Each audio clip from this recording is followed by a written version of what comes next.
Hello, good evening and welcome to what, at least for me, is the end of quite a warm day. Which is why we're going to do some splashing around in White Water Park. Because I don't know how it's been for any of you guys out there. But it was 27 degrees here. And no, that's not Fahrenheit for you Americans. That's Celsius. Good evening, Max. How warm was it for you today? 28. Oh, maybe it was 28 here too. I didn't check every hour. Who knows? 30 in my house. Okay, I don't know how hot it's here actually. My thermostat doesn't tell me. But it's definitely not 30 here. Probably around 24, 25. Somewhere. I think something like that. It's been a bit cooler today. Had about 16 Celsius today. Interesting. Where are you from? I mean, it's not weird or anything. Like, I know that temperatures differ. They can even differ a lot across a country as small as the Netherlands. Same in Hanover, Germany, 27. Yeah, quite warm. Also, thank you for the 16 months Glavazovsky and the 6 months Nisse. Felt less hot than yesterday. Kind of. But yesterday I spent more time in the sun, so... Well, not really that much. But in a room that was more exposed to the sun, I guess. Now, every place on Earth has the same temperature, just like rain in Minecraft. It either rains or it doesn't. Well, actually, I mean, that's not true, obviously. But there are always, at every time of day, 2 points opposite the Earth that have the exact same temperature. Which is really interesting. Like, literally exactly opposite the Earth. Hey, thank you for the bits, Esden. You're in the UK. Well, the UK is known for crappy weather. Bad though. Although, I wouldn't mind colder weather right now. So, White Water Park. Wasn't this, like, called differently in the American version?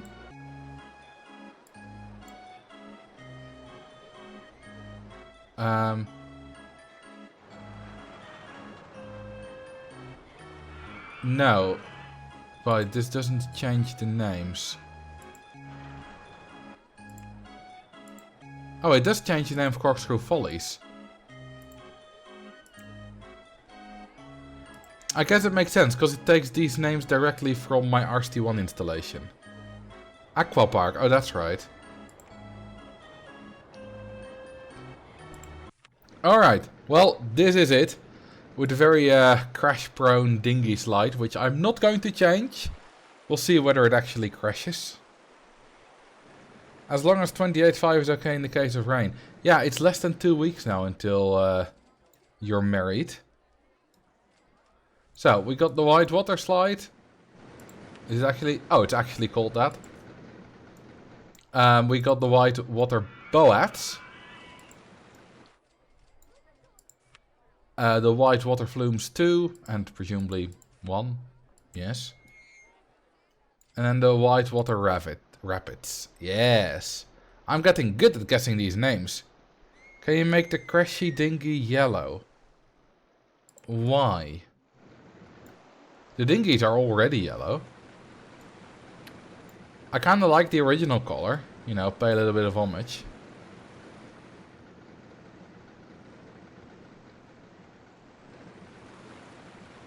Um, 80 degrees Fahrenheit. I know that 86 meridian is 30. So 80 would be about 26, 27.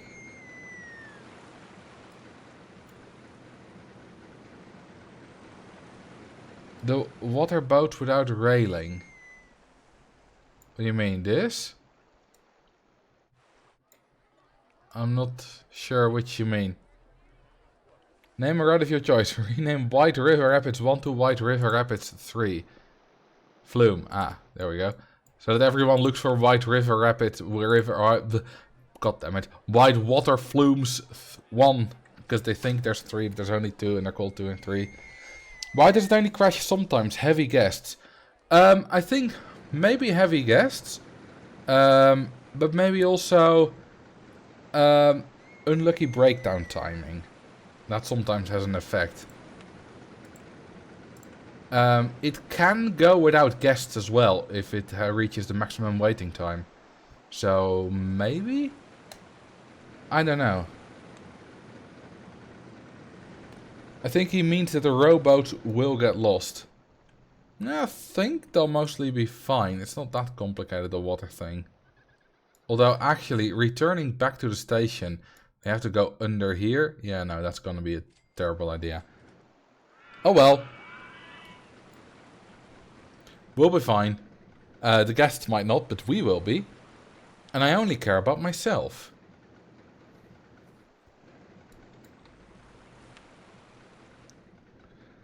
It says waiting for full load. Doesn't it override the timer? No. The maximum waiting timer overrides wait for full load.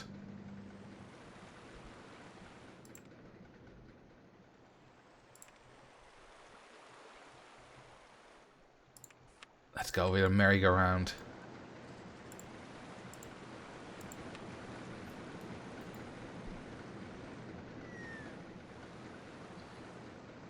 Here come the I want to get out of this stupid bumper boat already. Ah! Messages. Imagine if they would actually think that. Like instead of I want to get off bumper boat, they'd be like, I want to get off this stupid bumper boat. Ah!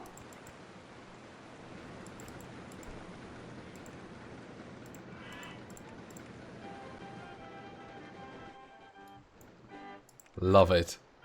Absolutely love it. Okay. Price manager engaged.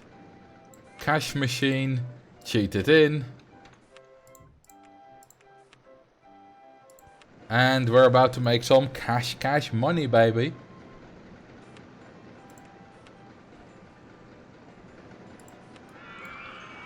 Evening, Marcel chat. How be things? Things be warm here today. And in terms of Rollercoaster Tycoon, things be... well, I've been working on the video, of course. Next video. Let's just say things be busy. Crowded. Profitable at some point as well. Now, one of the terrible things about this park is the path layout. Look at this. It goes kind of from here to here, which is, you know, kind of like a circle, but it doesn't connect. Things be, it's too crowded here. Actually, no. They didn't think that in my video.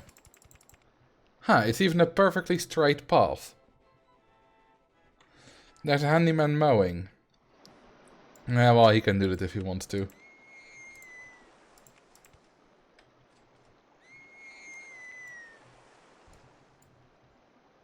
Things gonna be watery next days here. Let's have a little look at the buienradar, shall we?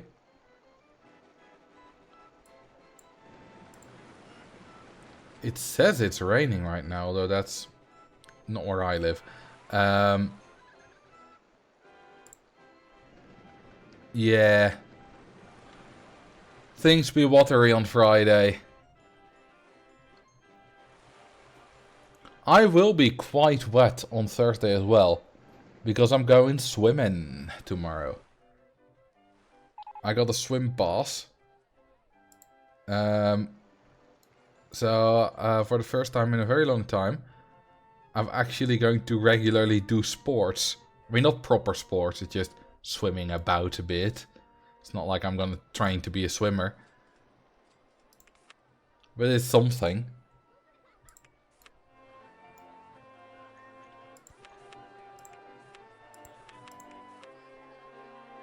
I mean, yeah, swimming is still a sport. But, you know, saying doing proper sports... And look at that, it has broken down. Do we have mechanics? We do.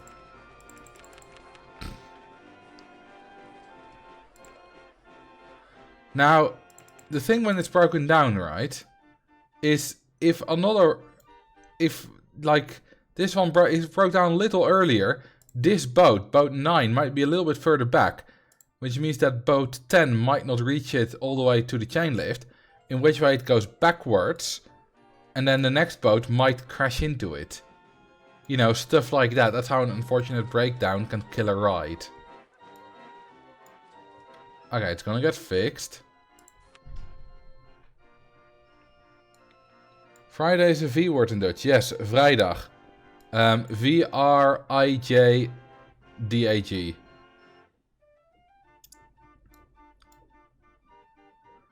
Let's see what happens when it gets fixed. I don't think it will crash.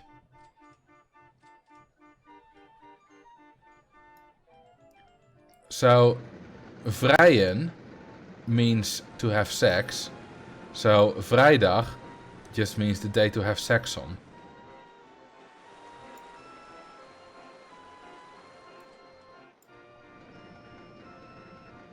That's also a good way to crash. When you crash into each other, you go very slow. Even when you don't properly crash.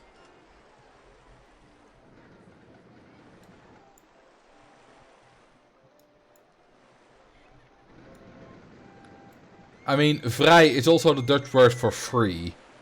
So, free day.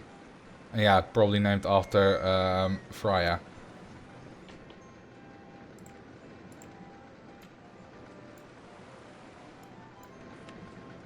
Okay, this time it was fine, but it might still crash, so all hopes are not lost.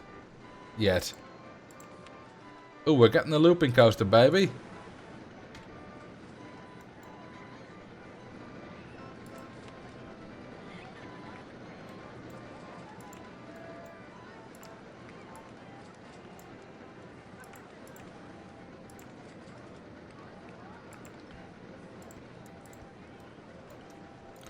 I believe Thursday comes from Thor's Day.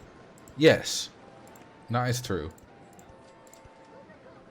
You know what? Let's put... Hang on, is this... No, that... I was gonna put a big statue there, but... yeah, even the horse doesn't fit. Oh, the dolphins fit, though. And that's actually more in theme anyway.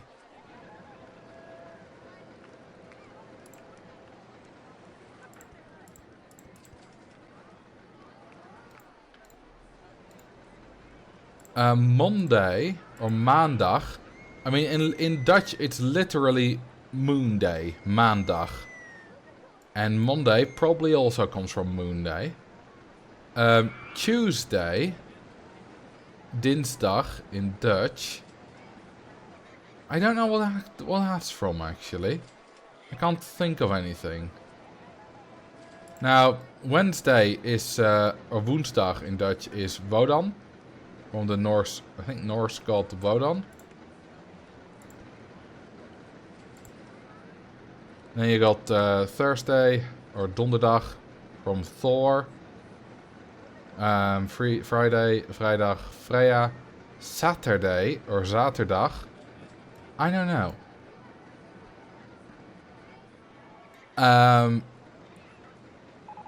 And then... you got Sunday, zondag, both literally referring to the sun in English and in Dutch.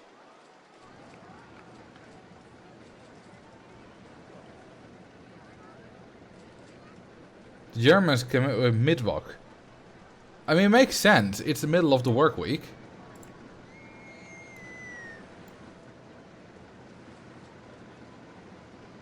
Wait.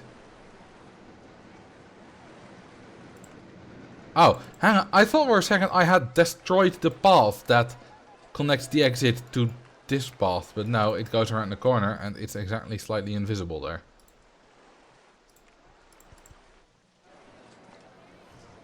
Yeah, Mitte means middle. So middle of the week.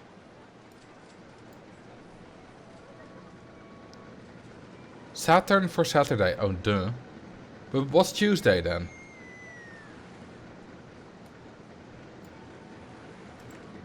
Because I still don't know that one. Google will know, of course. Tuesday is Tier's Day. Tier's another name was Tiv. I still have no idea what that is, to be honest. Doesn't ring a bell.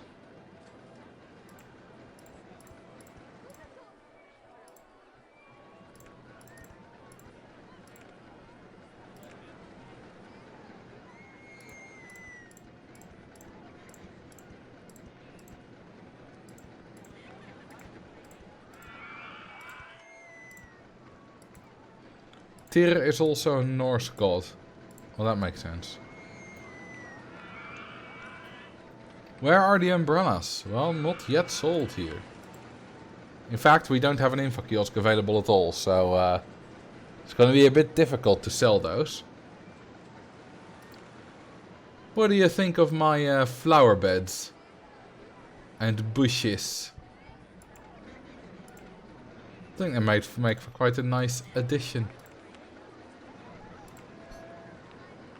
There's an old wives' tale of Tuesday, because second day of the week, but I doubt it.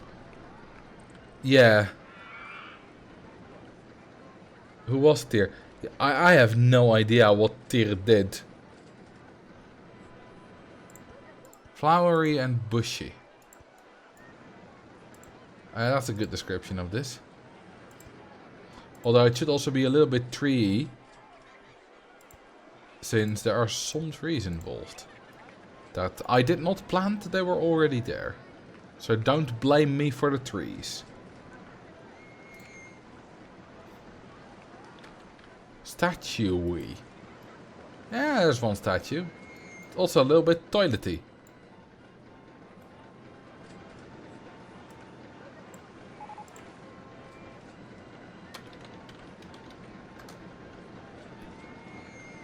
Dinsdag, probably named after the unknown Germanic god Thingsus, god of the people's assembly. Huh. So that one's a little bit less known. Kinda makes sense that I didn't know it. Because I knew 5 of them.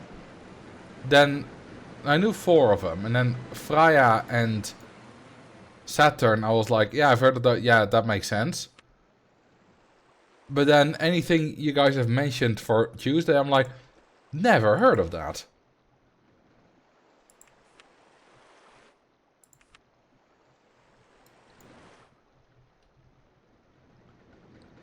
And I'm like, yeah, sure, probably, but that one's a bit weird.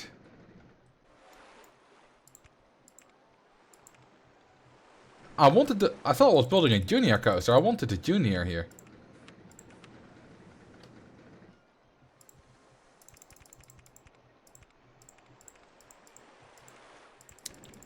Yesterday, I was in The Hague. Because I went to my brother. And we finished building a big Lego set. Because he bought a while ago the Natural History Museum. The Lego set. And we started building it, I don't know, like a month ago or so. And we finished it today. In total, I think it took us about 9 hours. Which is quite a while. Well, it was a lot of fun.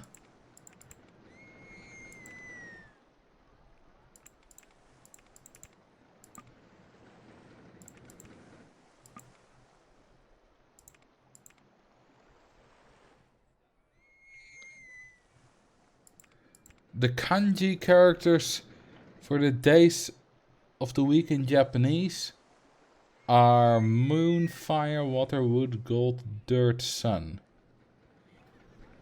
Sounds good to me. Dirt day is just the day that you get dirty doing yard work and stuff like that.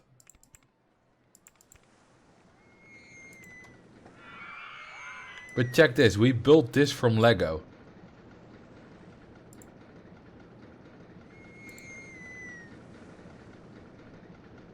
This is an absolutely lovely set. In total, more than 4,000 pieces.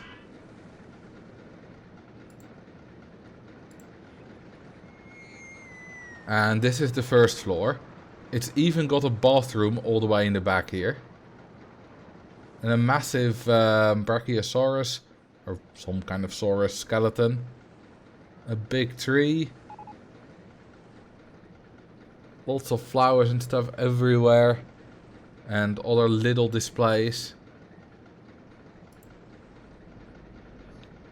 This is the second floor. Has a little boat thingy. One thing we could not decipher what it is right here, but you can't see it very well. This is supposed to be North America, South America, and then a trajectory of a rocket. There's a telescope here on the wall. This yellow thing is the sun. And there's that red thing is Mars, and there's a whole bit of a solar system here.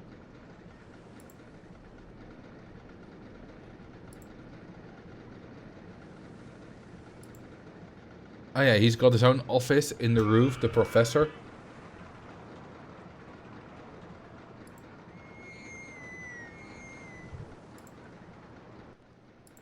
This is an absolutely amazing set. And the thing, it fits. It's a part of a modular set of Lego sets. And you can fit them together. You can see the Natural History Museum here. And then you can fit it together. At the very bottom there are like little bolts and stuff. Where you can fit them with other buildings that are also part of the modular set.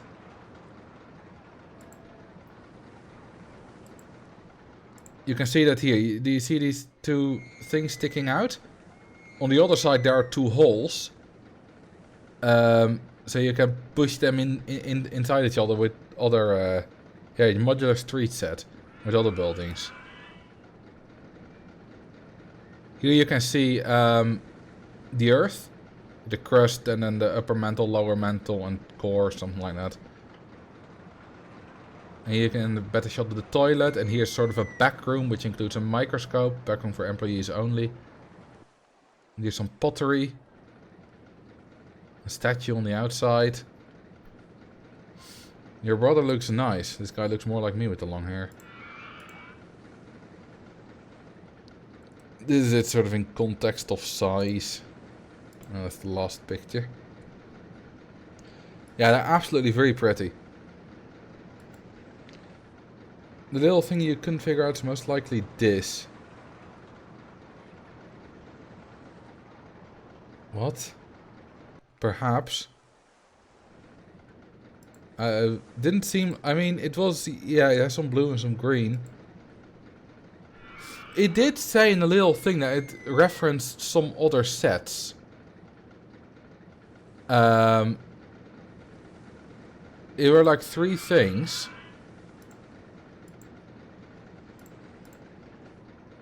So there was here is clearly a boat with a sailor hat above it. Here, a little thing, and I figured it was some kind of jungle explorer hat above it. And then here you can see it kind of through the window. Which reminded of some like Aztec like statue with a face in it or something like that. With sort of a helmet on it. Above it. Pirates, Forestman, Castle. Yeah, but the Forestman would be the blue and green thing. The castle would be the green and the so that doesn't really fit. Forestman hideout Lego.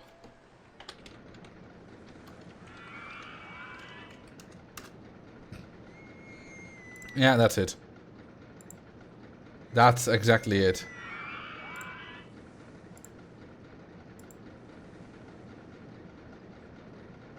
Huh. Pirate boat Lego. Yeah, this has got to be what the other thing got to be referencing to.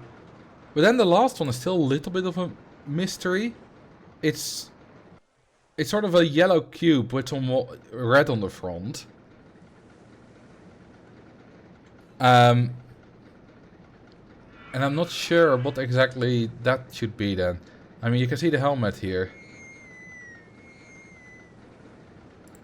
I wonder if there are any better pictures of it online.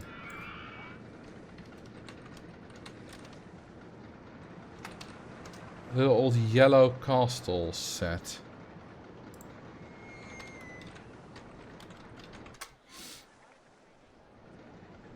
Oh, that might be it. It's got the little red thing, yeah?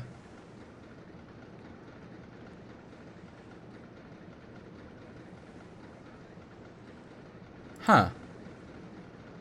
Fascinating. It is quite an expensive thing at 300 bucks. And it reminds me of the old Legos that I used to get as a kid, were like 60 bucks. But if you compare the complexity of this, you know, 4,000 stones, or pieces, that's a lot. An absolute ton of pieces. And the things themselves are getting very complex. So I do understand why it's expensive.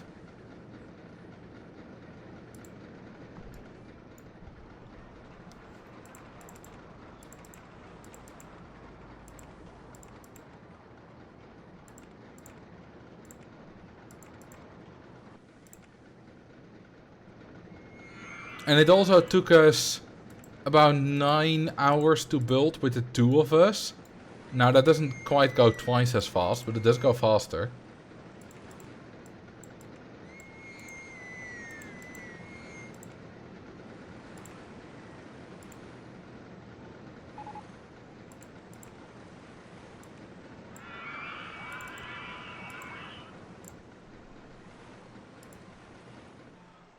Yeah, Lego's been a product for a long time.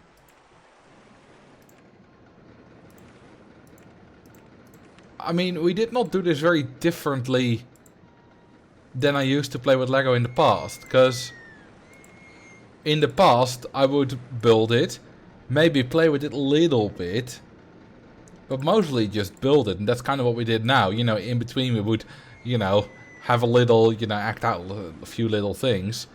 But 95% of the time was just spent building. And it's not like we're gonna play with it now. Every now and then my brother might take it out. Take it out of the cupboard it's in. And show it to people, and or look at it himself. It's like a glass cupboard. But other than that, it's just, you know, mostly for show and for the building experience.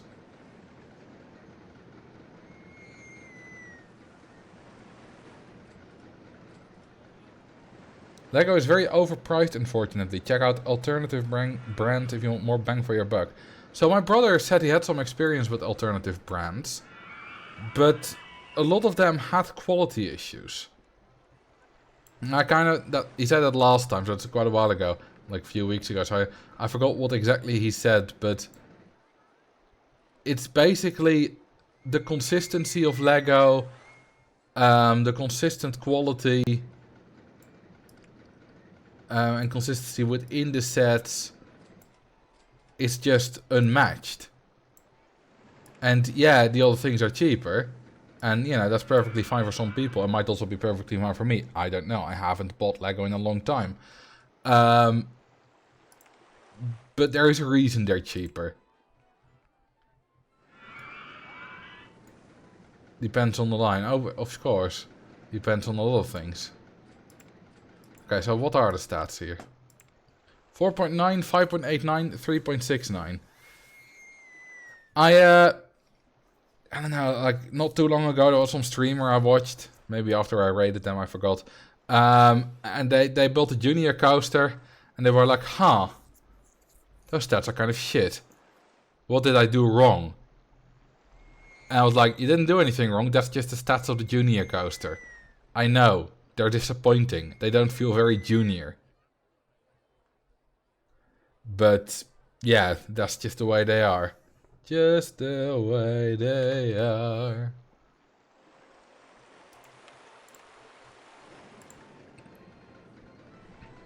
The issue with the alternatives is that some have solid tolerances like Lego does, and some have awful sloppy tolerances.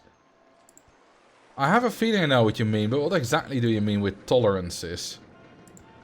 Like, the consistency of the size of the bricks? Because Lego is, of course, very strict with that. How tight the bricks fit together. Okay, similar thing. Yeah, that's what I thought you meant.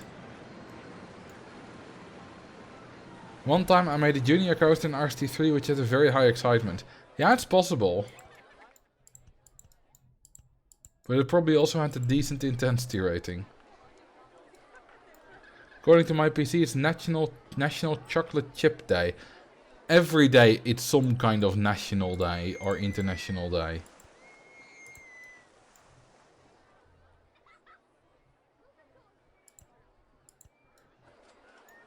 So yeah, tolerances in terms of engineering. So that, yeah, that is what I had in my head. I couldn't quite verbalize what I had in my head. English vowels are difficult. Sometimes I'll record a sentence for a video and I'll be like, I said that. I thought I said that right, but now that I listen back to it, it just sounds like I say it wrong. You know, like the difference between sad and set and sad. You know, the first one is saying. The second one, you know, putting something down, setting something down. And the third one is being not happy. Sad, set, sad. They're so similar. And if I do it, you know, slowly like this, deliberately, I can do it fine. But when you're speaking and in a sentence at full speed, that can be tricky.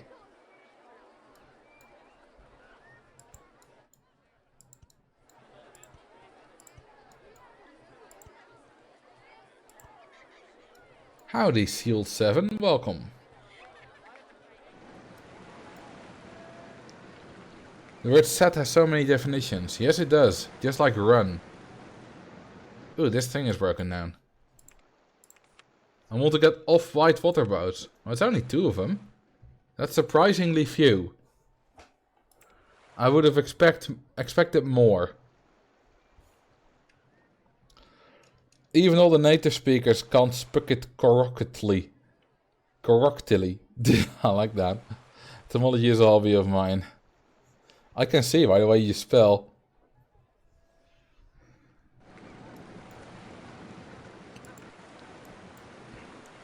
There are certain mistakes, more so in typing, that native speakers are more likely to make. Examples are typing should off instead of should've. You know, should apostrophe VE. And that's because native speakers have just heard should've their entire lives. While usually second language speakers have been learning writing alongside speaking. Instead of learning to speak first.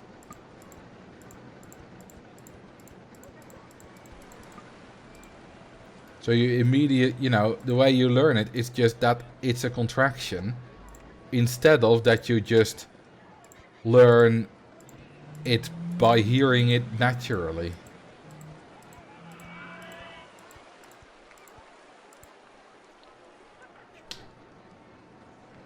I used to think right of way when driving was spelled right of way. That's an hilarious example of the other way around.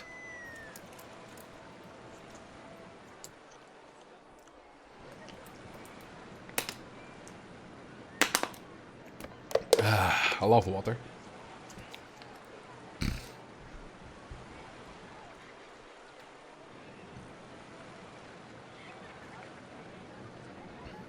It's kind of like a lot. Yeah, when people say I have a lot of toes in my freezer, and they spell a lot as one word. It can be one word if someone's saying I allot you this many toes. Then I think it's just one word.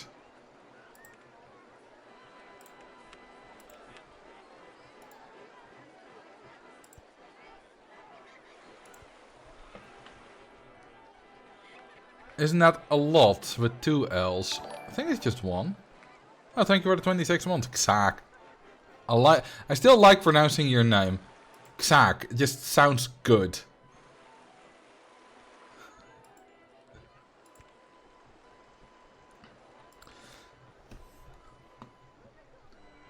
What's up, Mary Wall of Storms? Welcome. I think the best summary is the scene from I Love Lucy, where she and Ricky are talking about pronunciation. That scene never doesn't make me snicker. Well, I've never seen that, so I have no idea what you're speaking about. But I trust you. I trust that it's funny.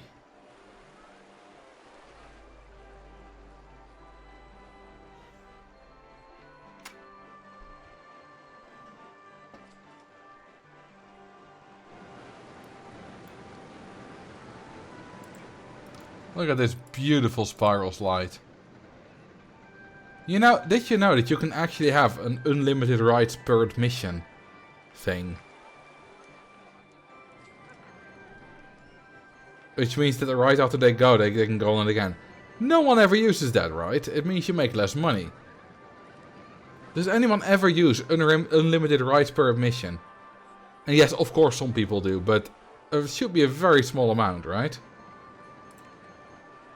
It just shows how many different ways you can pronounce "of" in English. Isn't it something like you can learn English through thorough thought, though? If you want the people to be happy, you do. Yeah, but I don't want them to be happy.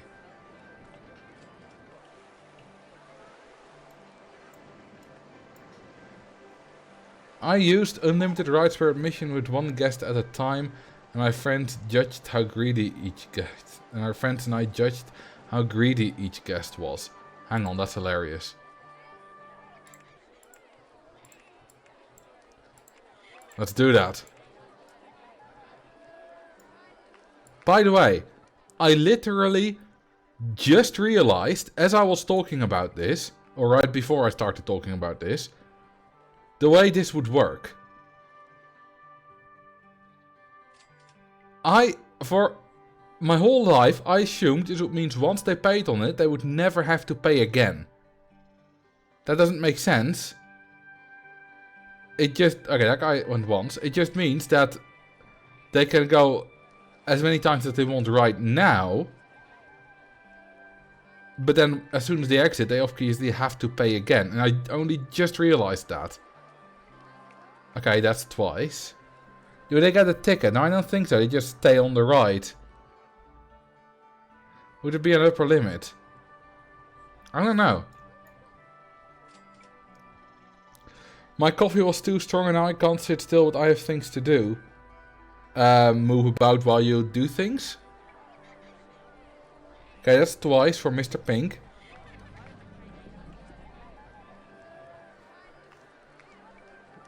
And thrice.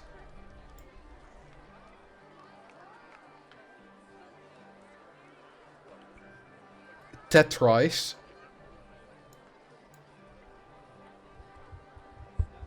Will you go fifth time? Yes. Pentice. What's the max? I have no idea. This is the first time in my life that I've ever used this. Hexice.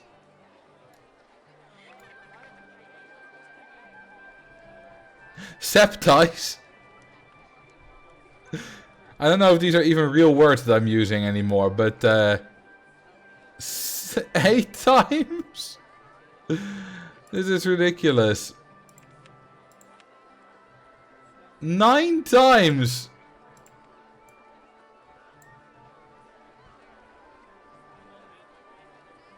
Nine times. Up to no nice. Which is not nice.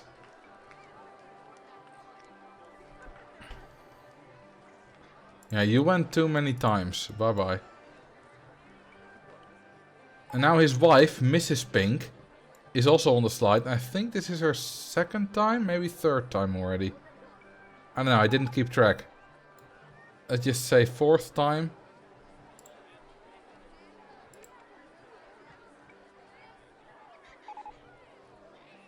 Fifth time. Sixth time.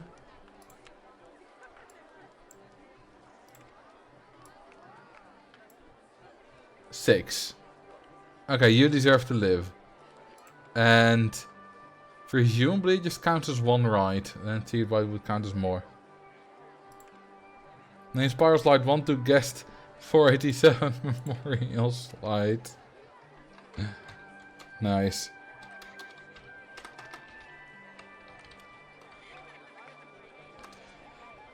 The code functions of the slide could be a fun video topic to explore. Yes. Like, you know, for a nice short little video.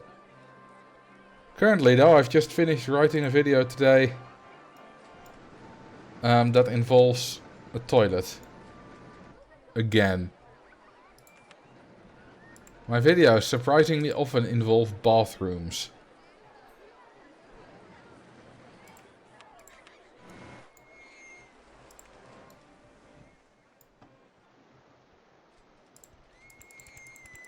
Does it contain toilet humor? I don't think so. But speaking of humor, there is still a reference in my latest video that no one has caught. Or at least no one has commented about. It's entirely possible someone did see it, but did not comment about it, of course.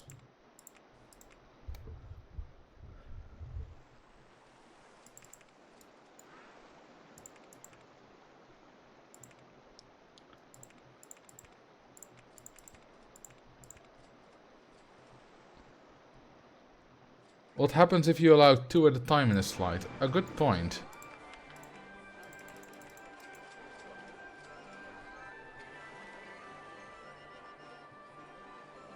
Will they wait at the bottom? And I'll wait in the middle. But they will just go multiple times. I mean, it kind of works the same. Just they might go multiple times. You know, when they are down here, either they go again or they go out and another one goes in. So it kind of just works the same. Except sometimes a guest does not get renewed. It's just the same guest. Do they pay more for this mode? 2.49, 1.6, 1.15, 2.09, 1.4, 0.9. Yeah, it does get higher stats, so they do pay more. Interestingly enough. All the stats are higher.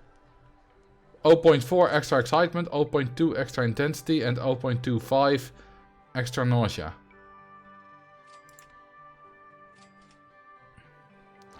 Maybe it was too obvious a reference that it wasn't worth mentioning.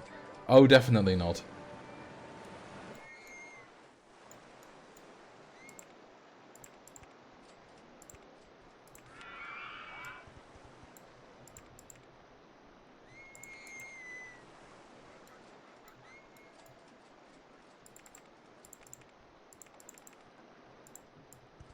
Hey, there's a handyman here.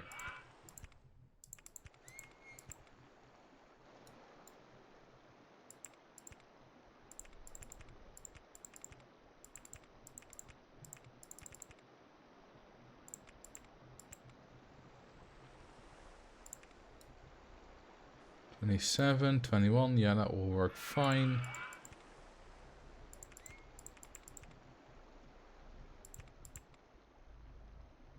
Okay, I'll do like that. That's a handyman. Well, he's kind of in the way of my roller coaster, which I don't think is very handy.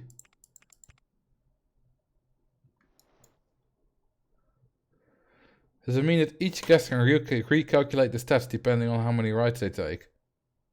No, it just depends on the mode. You know, unlimited rides just has a higher mode. Just has higher stats. You don't need guests to get stats on that ride.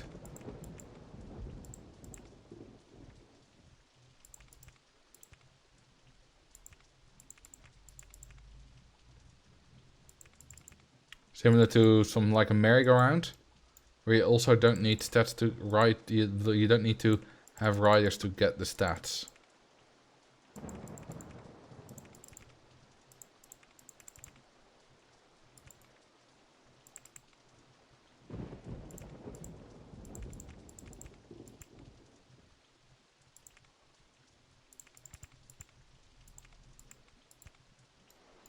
No, I quite like this section of this Woody. Nice and intertwined. By the way, next week Nightwish is dropping their first single of their 10th album, called Yesterwind. And I'm incredibly excited for it. The single is called Perfume of the Timeless. And it's gonna be about 8 minutes long.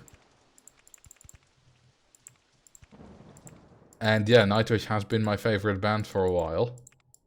So any new music of Nightwish I will of course be excited for.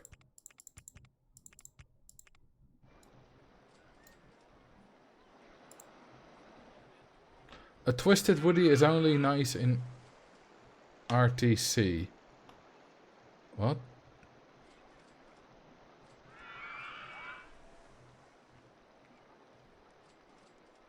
I'm not sure what you mean.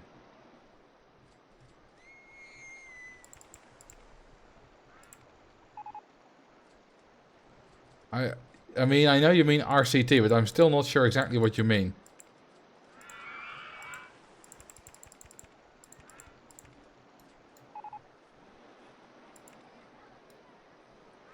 Imagine if your Woody was...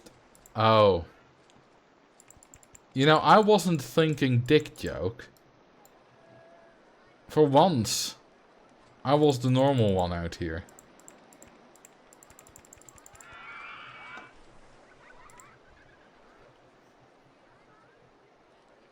I think we need to replace Tom Scott with Nightwish on the bingo cards. I mean, it kind of makes sense. Tom Scott doesn't make videos anymore. I mean, he has his podcast, Lateral, which I do like. You know, I watch the clips on YouTube. But he doesn't output main channel or second channel videos anymore.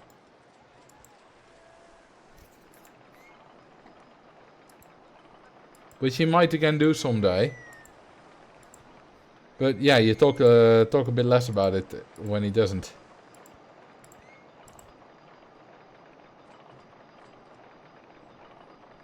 By the way, did you guys see Summoning Salt's new video about Tetris world records?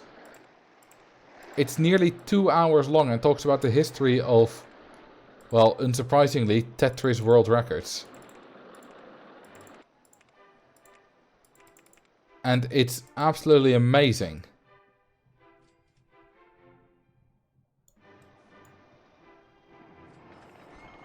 I haven't seen it, but I want to. You should absolutely take your time.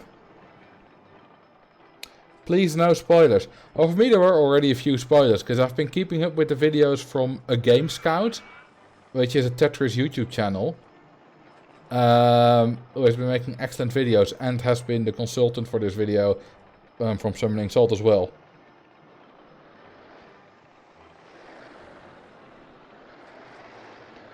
Yeah, Summoning Salt makes damn good content. I can only wish to make content as good as Summoning Salt.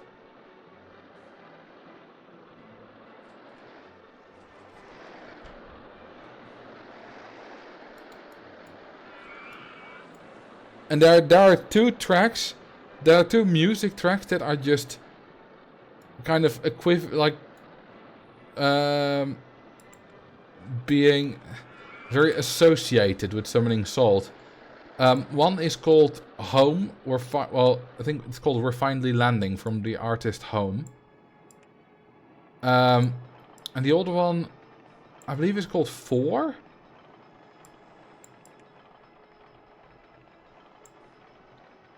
I'm not sure, but it's the one that he often plays when something has just completed a ridiculous run or something. And I absolutely love it. I live for that stuff.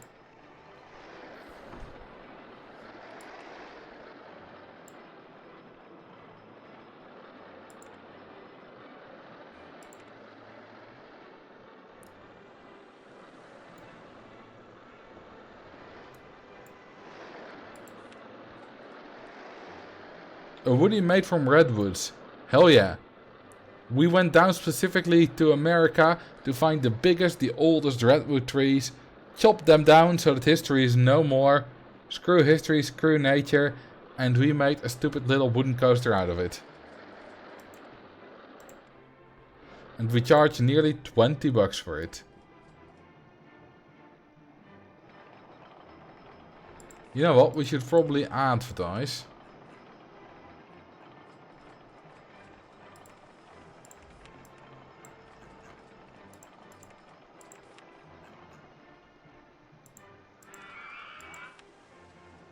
You can't use redwood to build. Where there's a will, there's a way.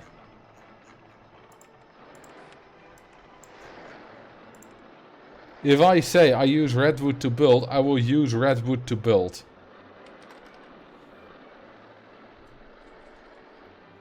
Drink some water, good plan. You guys should also drink some water. Especially if you're in the Netherlands or some other place with hot temperatures. Drink some water. I mean, it doesn't necessarily have to be water. Drink something that's hydrating. You know, water, tea, something like that. That's just mostly water.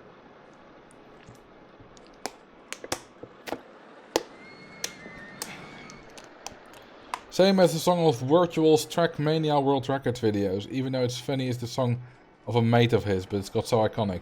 I don't know that, because I've watched like one video about Trackmania, which was from Carl Jobst about some cheater.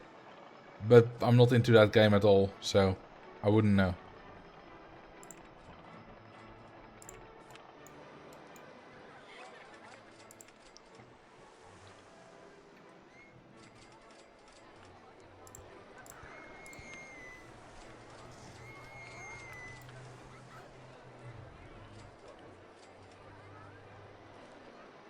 Call it Davy Jones' Locker. That's a pirates thing, right? Pirates of the Caribbean. I think.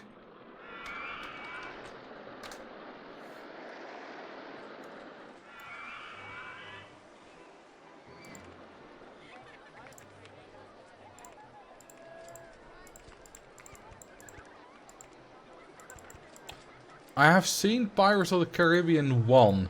And I've seen clips of like 2 and 3 at some point, but never seen the entire movies.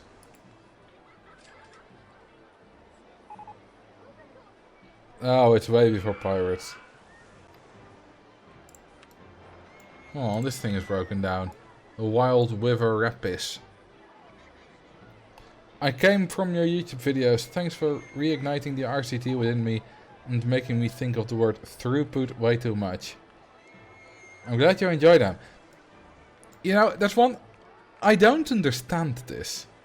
And maybe I can't understand it, because I'm me. But why is it that people are obsessed with the way I say the word throughput?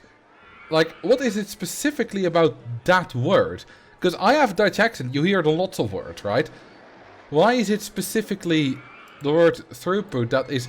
universally, people are like, huh, that's interesting, funny, or whatever. Or is it just the fact that they might not hear the word too much as well?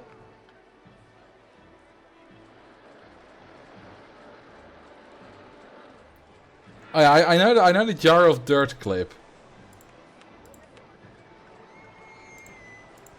I got a jar of dirt. I read that wasn't actually in the script, that was improvised. And at some point you can see Orlando Bloom, which is Will something, like look away. And I read, I'm not sure if this is true, but it might be true, that he was actually looking at like the crew, be like, what the hell's going on? What's Johnny Depp doing?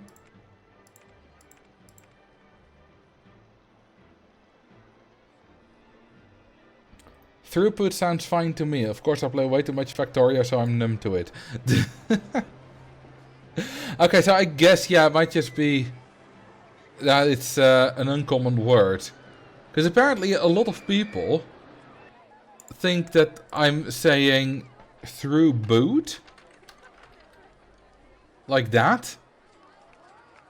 Just because they, I guess, don't know the word.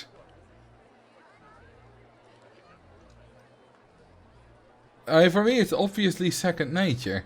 And I don't know when I would have first heard of it. Might have been just on the Rollercoaster Tycoon subreddit. I think the way you say coaster is more iconic. Yeah, that's an iconic one too. And I don't get that one either. I mean, I guess I'm saying it a lot because Roller Coaster Tycoon. Duh. But what is it specifically about the word coaster? Because, as before, yes, I have a Dutch accent, but it's on most words, so what's so specific about the word coaster?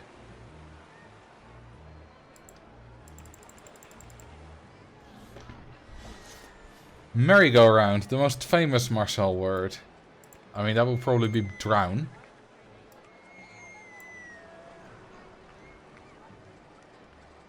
The way you used to say video. Yeah, I used to say, hello everyone and welcome to another video. Which is just, it's video.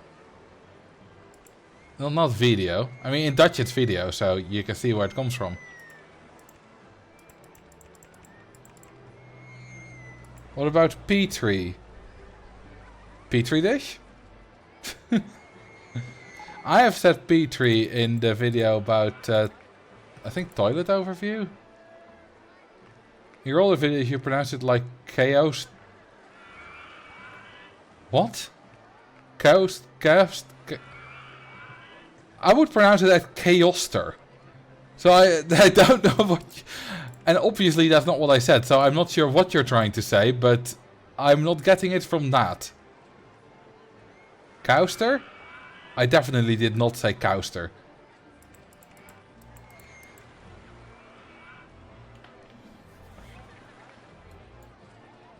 So I'm not sure about that one.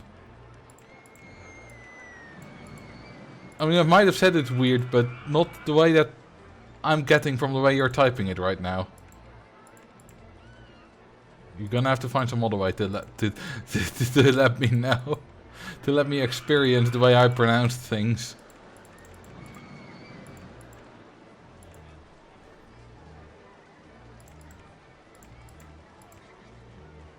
By the way, I don't have a problem with it. I only have a problem just saying, you know, you have a terrible accent, just make videos in Dutch. You know, people that say that, which are not that often. Or you know, people that say, haha, terrible Dutch accent, just generally. Oh, I had early scenario completion on. Okay, whatever. You know, I don't like those comments. Or people that, you know, type it out in a very, like, Dutch accent. And they'll type something that sounds like, ooh, yes, I can hear you have a Dutch accent. I got a little bit annoyed by those. But people just saying, I love the way you say this word, that's fine with me.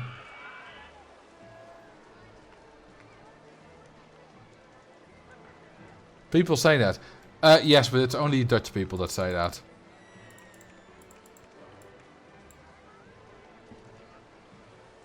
Like, you know, they'll type out something like this. I'll type it in the chat.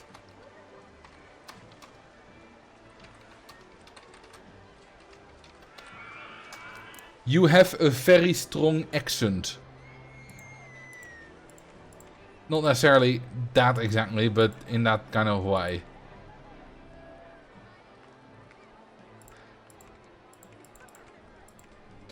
And I am still fascinated by this, because as I said, it's only ever Dutch people. Now, of course, there might have been a non-Dutch person who said that. I can't know for sure. But every time I've checked, it's a Dutch person. Or it's just obvious from the name they're the Dutch.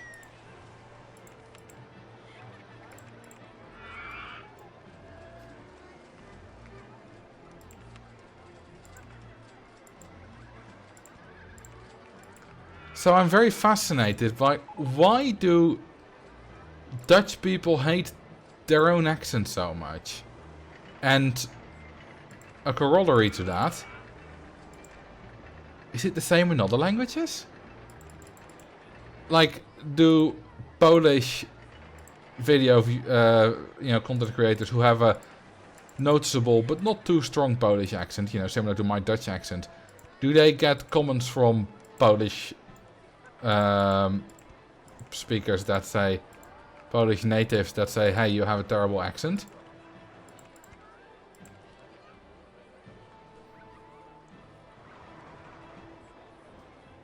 From a German, yes, you do get called out for it.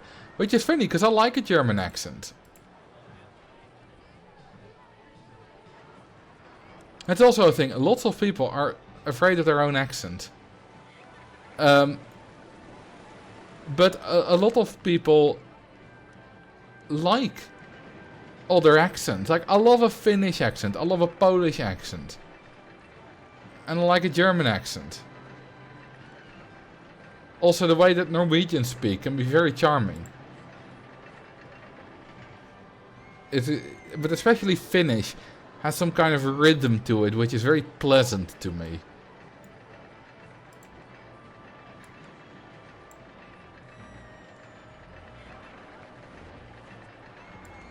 Of course, there is such a thing as a too strong accent, where it becomes difficult to make out what you mean.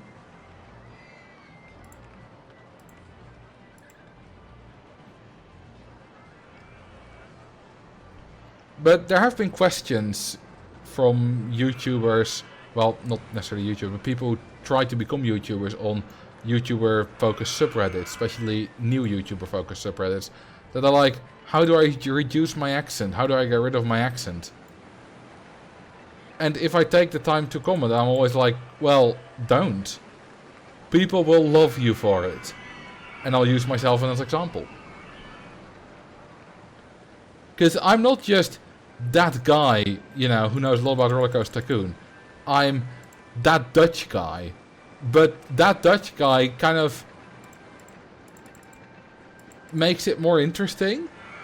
Because, you know, that guy, think of this, like, if a friend comes to you and recommends you a YouTuber, and he's like, oh yeah, it's some dude that knows a lot about, I don't know, fireworks.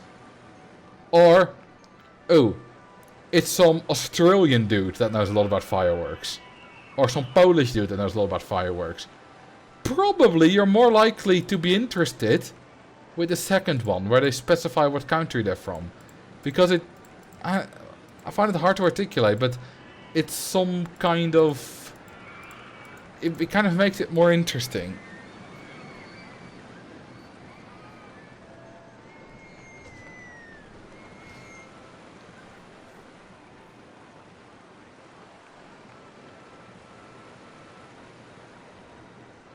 Will the wild mice around the slide? We can actually do that, yes.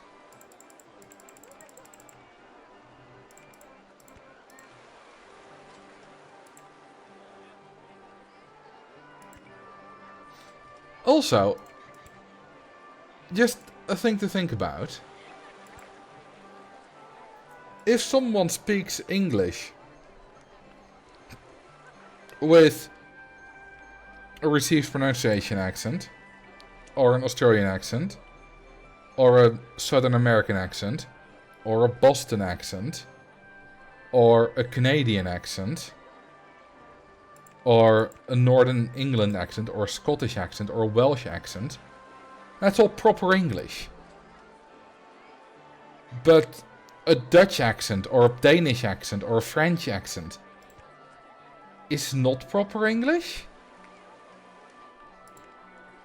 That kind of makes no sense, right? It's still just an accent. But then it's like, oh yeah, no, you should get rid of that. But why shouldn't certain people get rid of their Southern American accent?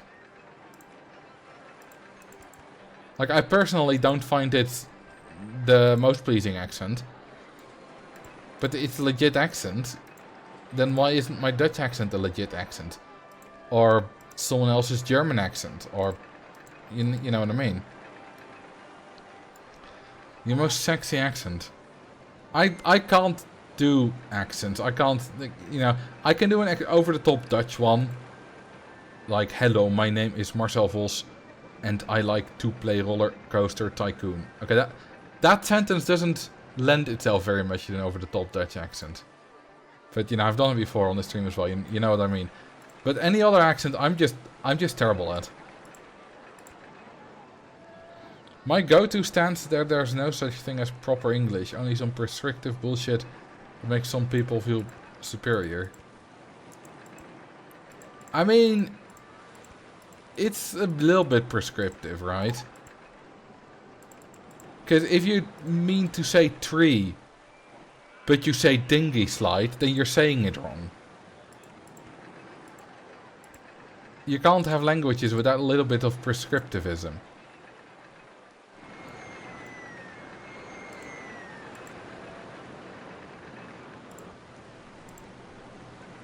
The question is how much?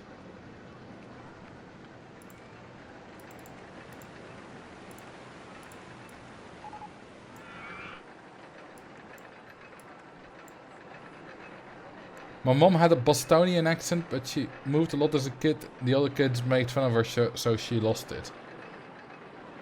Yeah, that can happen.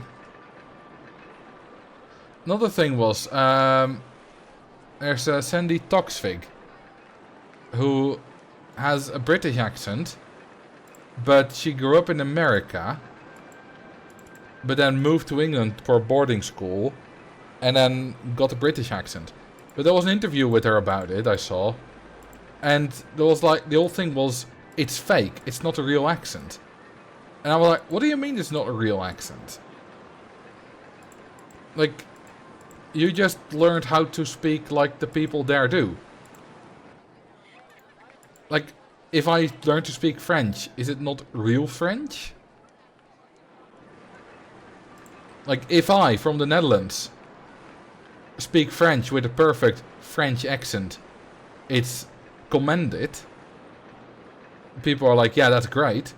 But if an American does a British accent, it's fake?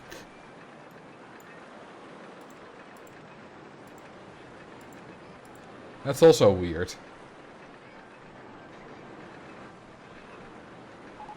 I recently took part in a study about the German accent spoken in Hanover, which is said to be the German accent that doesn't have an accent but plain German. Yeah, it's kind of like ABN, Algemeen Beschaafd Nederlands, which stands for General Civilized Dutch. English has no true pronunciation as far as accents, unlike French, which is formally reviewed by Academy of Immortals. Yeah, I've heard about that. There was... they invented words for things like email and hashtag, which, as far as I know, are not getting used very often. I believe hashtag was modies. Probably not pronounced very correctly, but it means sharp word. I think I learned that from Vsauce video, I want to say. I'm not sure.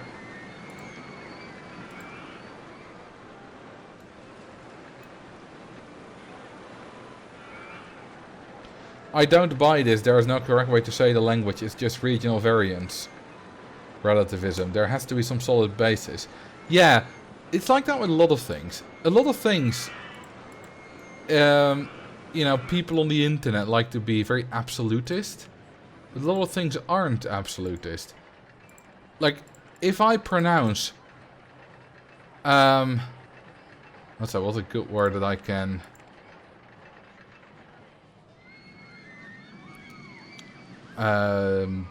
you know, do it on.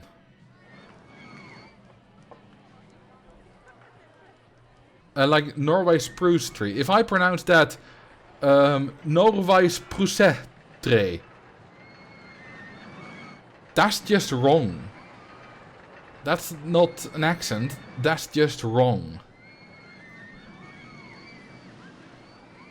That's also a thing, a problem I have with people who say that gatekeeping is wrong and you shouldn't gatekeep. While often they're right that people gatekeep too much, gatekeeping is like very much a thing. Like if someone says, I listen to you know, to Guns N' Roses and to something like Nightwish and Within Temptation, and they say, you know, I'm a metalhead, I like metal, and they listen to, like, you know, power metal, symphonic metal, that's still real metal. Yeah, and if you say you're not a true metalhead, that's gatekeeping. But if someone says, You know, I listen to Taylor Swift and I really like this one song that has electric guitar in it. Oh, I'm such a metalhead. Then, no, you're not. That's not metal.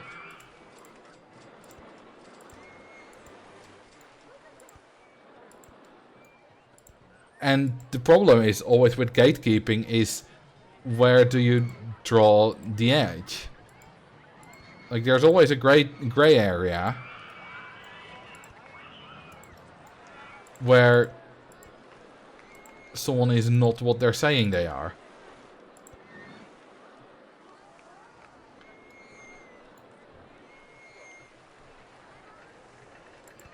The thing is that excessive gatekeeping is bad. But people can't agree what excessive gatekeeping is.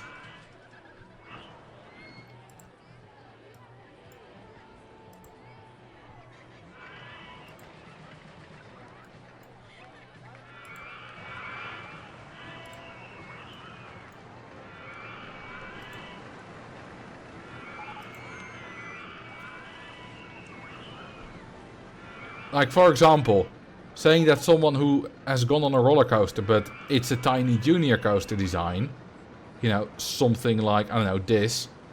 Like, you know, they've been on a roller coaster. They just have. That is a roller coaster. So you're gatekeeping if you say they haven't been. But if someone goes on a car ride and calls it a roller coaster, that's just wrong. Is the Dingy Slide a roller coaster? It was categorized as one in RCT2 Vanilla. Also as a water ride.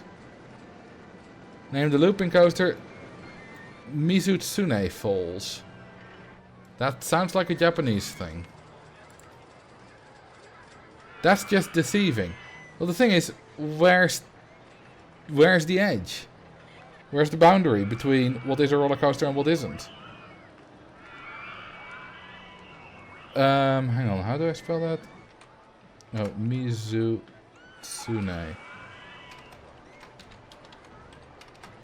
Falls.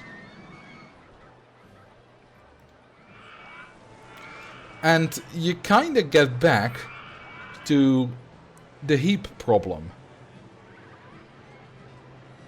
The community knows what the edge is. The community isn't one big hive mind. As previous, some metalheads only think that they are, you know, death metal and thrash metal are true metal, while they think that Nightwish and Within Temptation are not metal.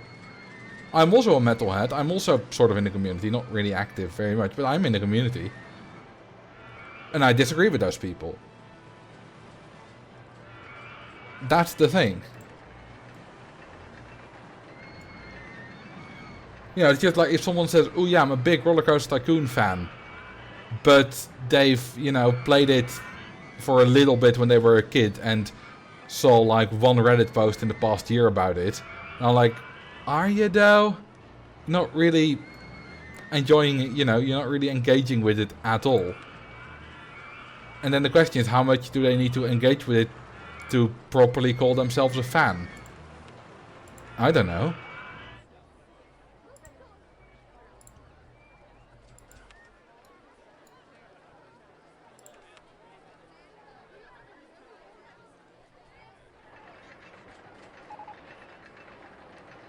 Nightwish and Within Temptation are metal. It's kind of hard to argue against that.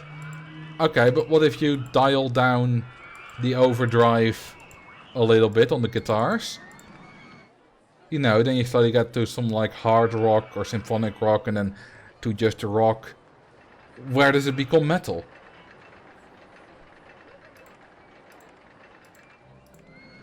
But some people don't agree that Within Temptation is metal. Or, you know, what about Evanescence?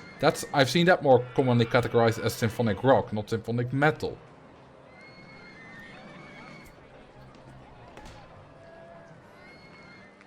And of course it also is within the band. Like The Islander from Nightwish is not a metal song.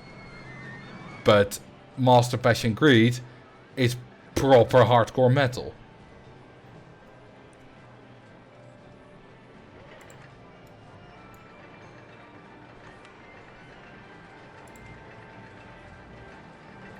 Oh, I like the inverted roller coaster.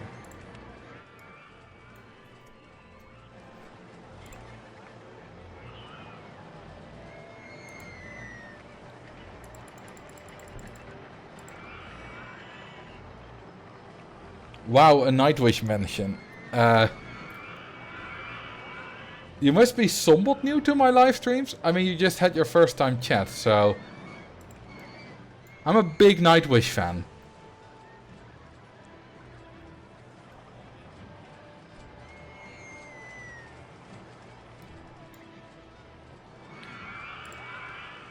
What about Epica? Yeah, I like some songs by Epica. I don't listen to them too much, so I don't know too much about them. But yeah, I would say they're probably symphonic metal, as far as I know. Tarja Forever. There's a lot of discourse about the different Nightwish vocalists, Tarja, Annette, and Floor. And I like them all. Tarja, I think my favorite studio-wise is probably Annette. Favorite live is Floor. But then again, I wasn't a Nightwish fan during the Tarja era, so... Now, of course, I didn't get to experience that as is. I mean, I also discovered Nightwish after Annette left, so... But still. I really like those two albums by Annette.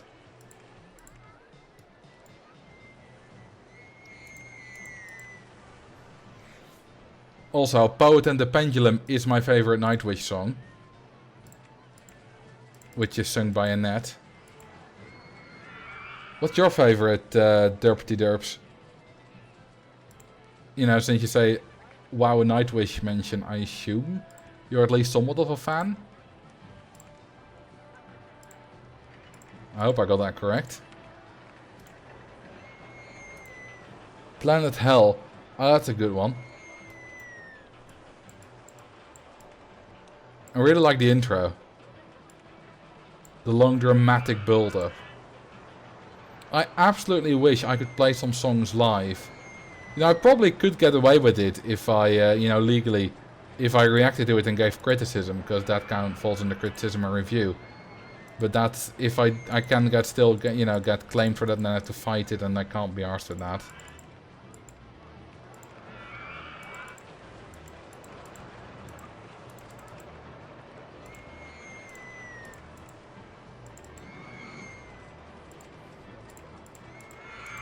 And now Planet Hell got popular because it was used in some, I think, RuneScape video.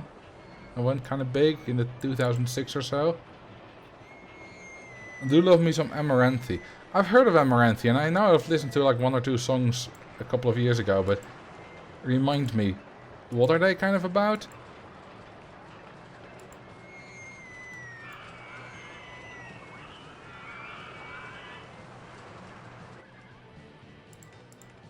Because I don't know.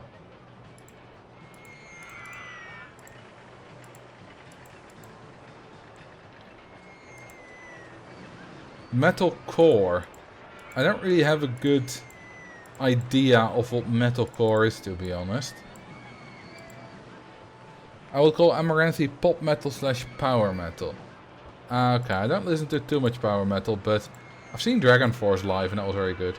I have a friend who's massively into Dragon Force.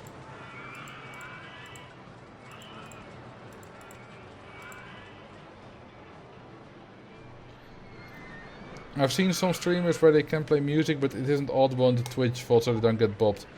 Yeah, I can't be arsed with them doing any of that.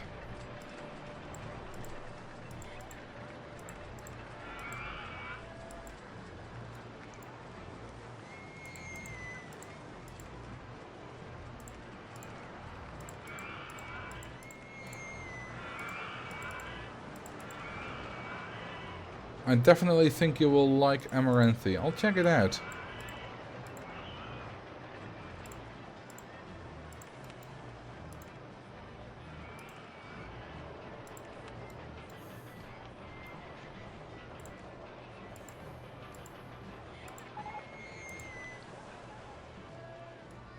Like, do you mean the Twitch VOD on Twitch or on YouTube, J52? Because on YouTube I could kind of just record the music I play on a different channel and just not include that, you know, edit that out. But if you mean a Twitch VOD on Twitch, I really wouldn't know how that works.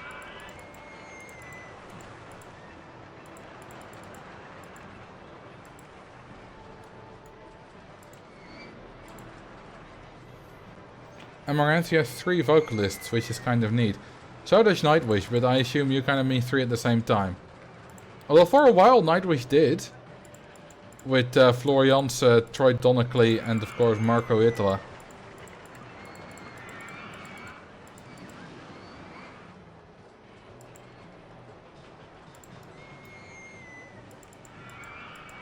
And also actually Annette Olson and then Troy and Marco.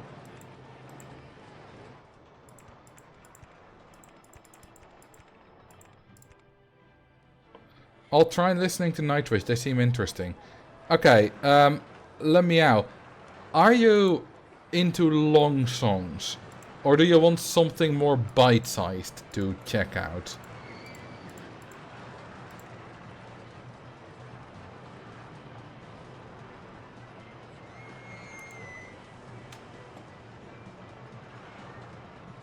Because my recommendations of Nightwish kind of differ.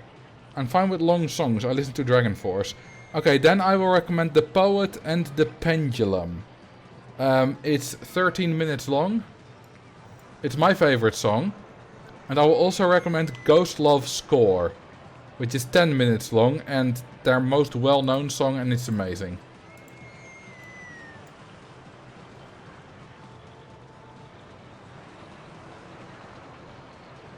Yeah, Dragon Force is not as long generally as 13 minutes, I believe. Hello everyone, I'm popping in to say hi and then going back to Max's stream. Wait, Max is live? The goddamn traitor! Also hi Hoover. Hang on. If he's still live when I stop, I'll raid him. I can't pick which one, so I must go back and forth. Also, I should absolutely get some Amaranthi recommendations. So I'll write those down. What do you guys have for Amaranthi recommendations?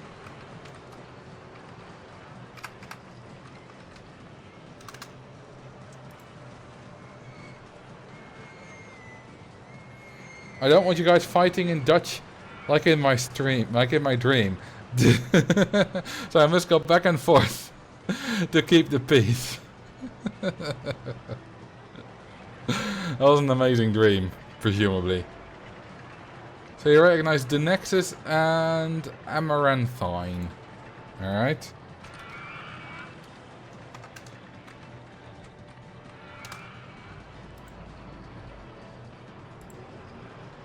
Thanks for the shatter of the gate. The gates. Wait, what does that mean? Is that an Amaranthi song? That's a weird title. I must support both of my besties. we did like a simul stream for a little bit where we like I viewed him, he viewed mine, and it was all messy. And I'm not sure if we should do that again.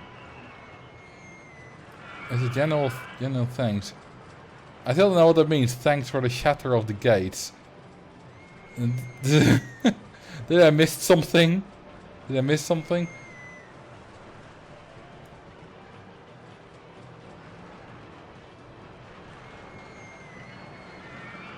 Serendipity also. I assume an Amaranthi song. Sure. Serendipity. There we go. Written that down.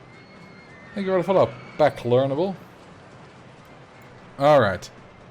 Also, see you later, Marion G. What stats do we actually got here?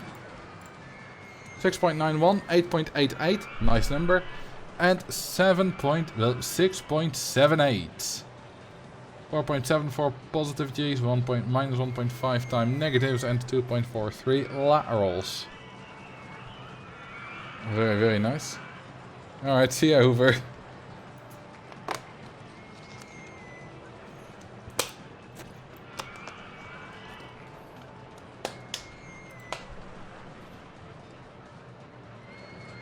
Hang on.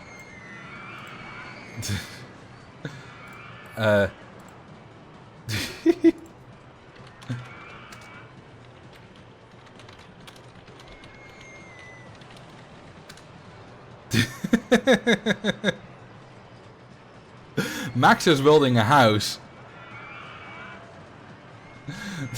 I have no idea what he's saying because I have him muted.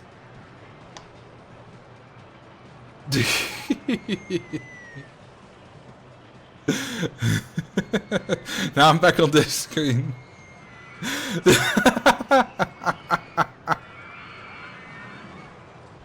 Oh yeah, he built a solar system on 3 tiles.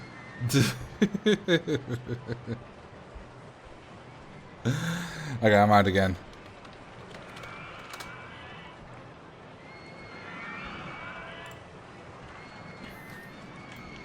I was giving scores to the Dirkling contest. Oh yeah, makes sense. He really tried his hardest to make me make a 3x3 entry as well, but I just couldn't be bothered. That's just not generally something I'm really very much into, building stuff like that.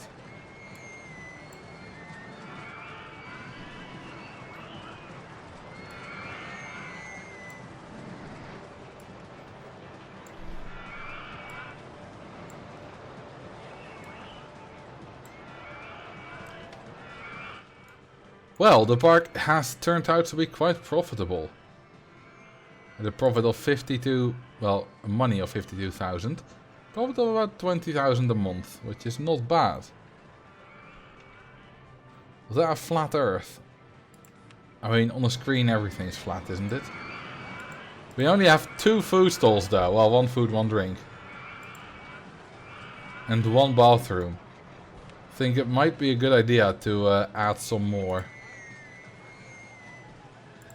Oh, we also got an info kiosk.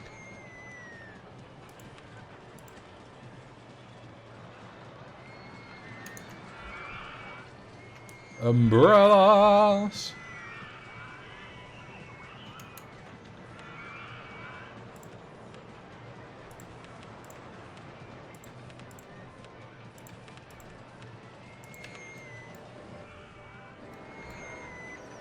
I think you also might like the halo effect. Is that an Amaranthi song or is that a band?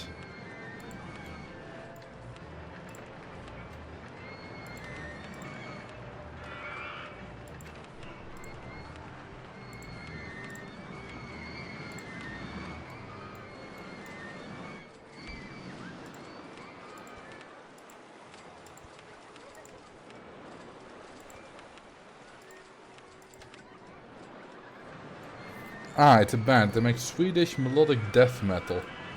What's specifically Swedish about? Like, is it in Swedish?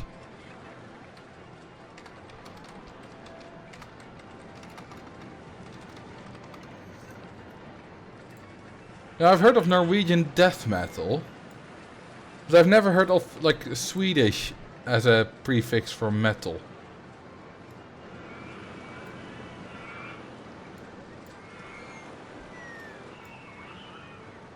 Okay, how many guests are not finding the exit?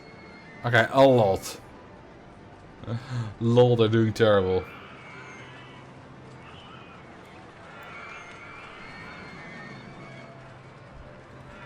Also, another recommendation for people here who do like metal is Winterson. Winterson is an absolutely lovely band. I should decorate more. Winterson is an absolutely lovely band who makes sort of like melodic death metal with, yeah, I mean, it's kind of difficult to really in a few words say what they're about, but they make some amazing songs, and a new album, Time 2, is about to come out later this year.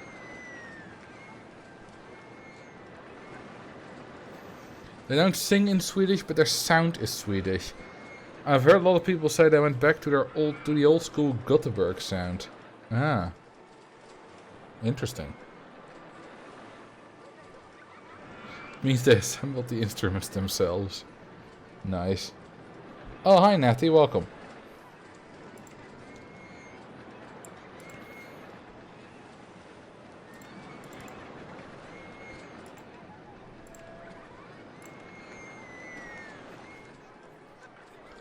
I do love a band called Beast in Black. Lead singer can do 3 octaves very comfortably.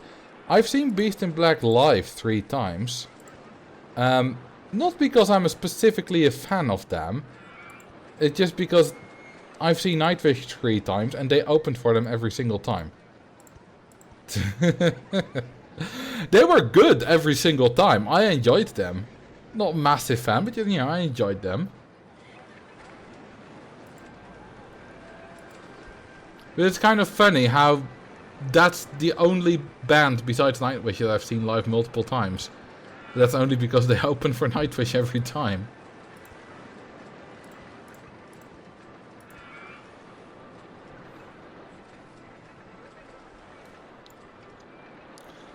Now, I went to Nightwish with a friend, and the day before I went with my mom to Nightwish.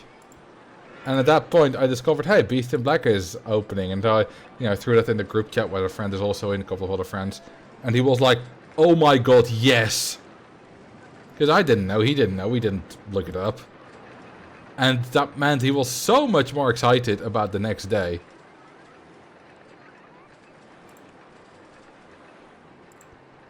Which is of course very, very nice.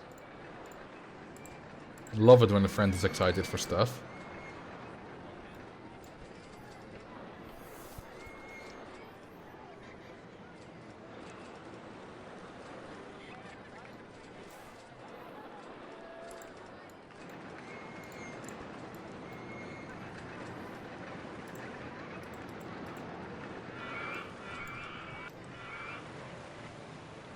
Impressive bush, thank you.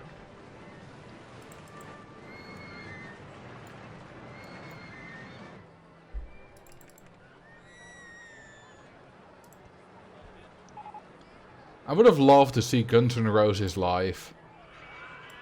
In their peak. They still tour, and they even came to my city a few years ago. But I've seen, videos of their performances right now.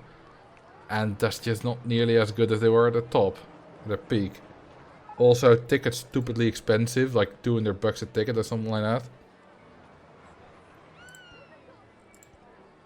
So, yeah, that's too expensive for me, dog.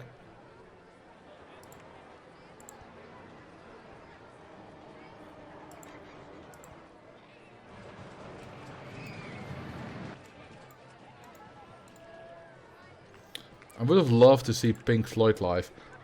I like Comfortably Numb. I'm not sure if it has the best guitar solo I've ever heard, Comfortably Numb. But definitely the most emotional one I've ever heard.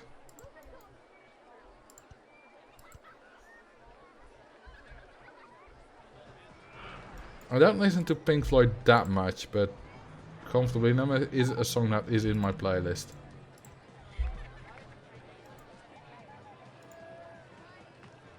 My mother really wanted to see Collective Soul.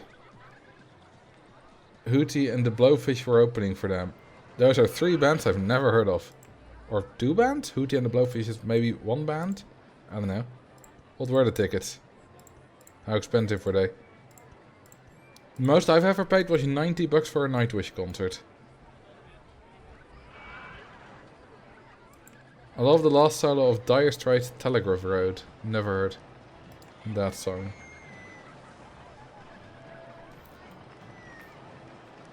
Marooned is one of my favorite Phineas and Ferb songs.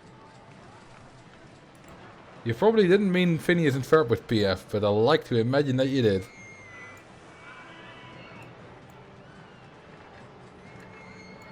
I mean, it probably means Pink Floyd now that I think about it.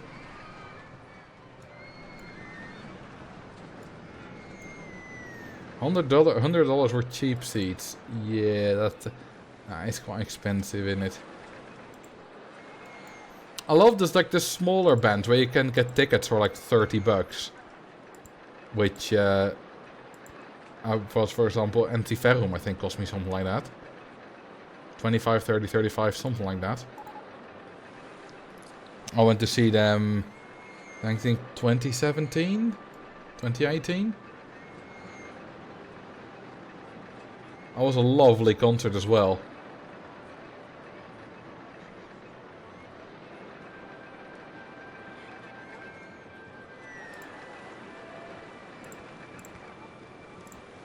think Winterson was also not too expensive. If Winterson ever go on tour again and they come here again, I'm definitely going. And I know who I'm going with.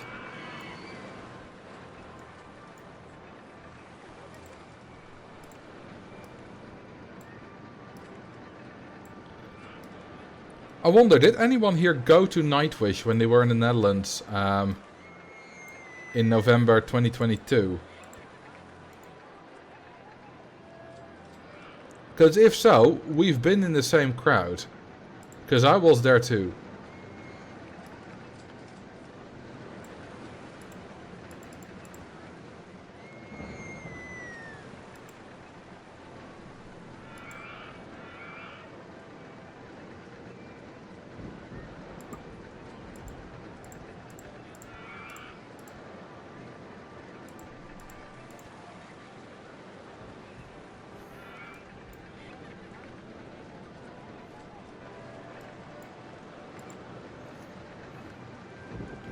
And we've had a collision here. Interesting.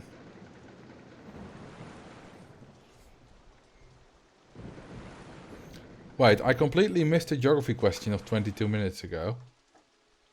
By Drone Show. Let me see if I can find it by scrolling up. There it is. Did it ever get asked, is the question.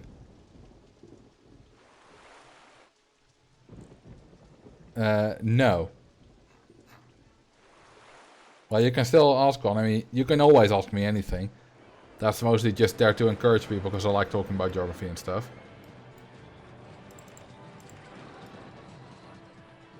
We should probably build some kind of extra path.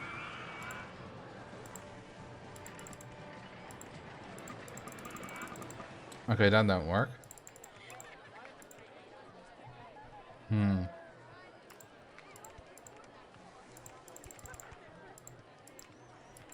Bull Wall Walk? Alright, I'll call this Bull Wall Park.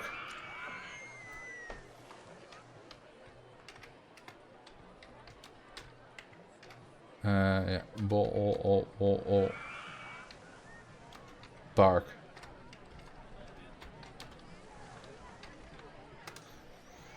And let's also have some wall. And let's turn on the light because it's getting...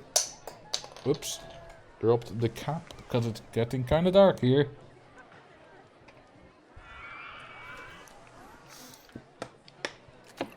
Yeah. This water is way too warm. It came cold out of the tap, but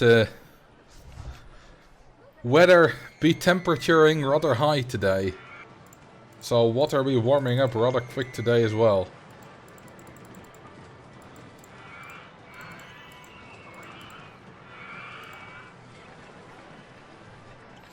Do you have a fear of the dark?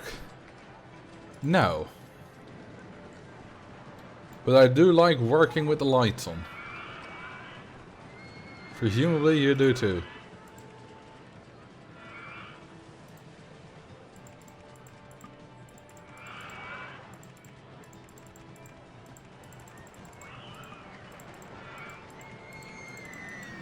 I used to kind of have a little fear of the dark. Still about 10 years ago, you know, when I was 17, 18. But I don't anymore.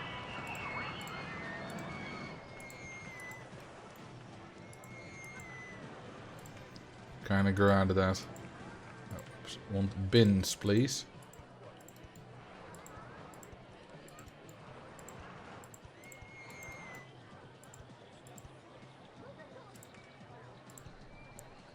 Would be neat if we could recolor these lamps. Depends on the work, if I like it dark. Fair enough. With my work, which is, you know, just work on the computer, it's much more nice to do it with some lights on. Because staring at a screen in the dark is not great for your eyes. Even though it might not necessarily be physically bad, I'm not sure if it is, could very well be. But even disregarding that, it just doesn't feel very nice.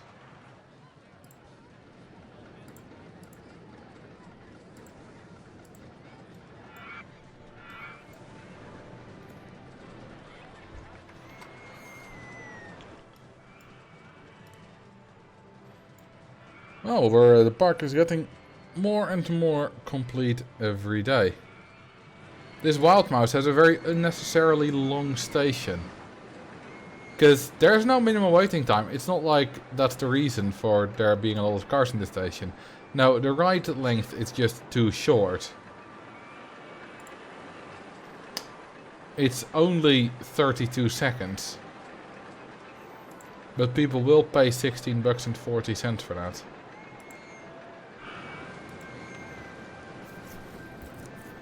And we do consistently make over 20k a month now from ride tickets.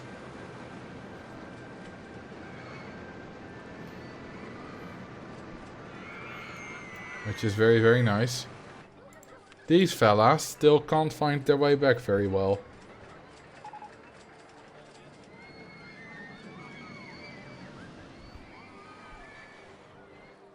Did you know that the customers per hour number can only exist in multiples of 12?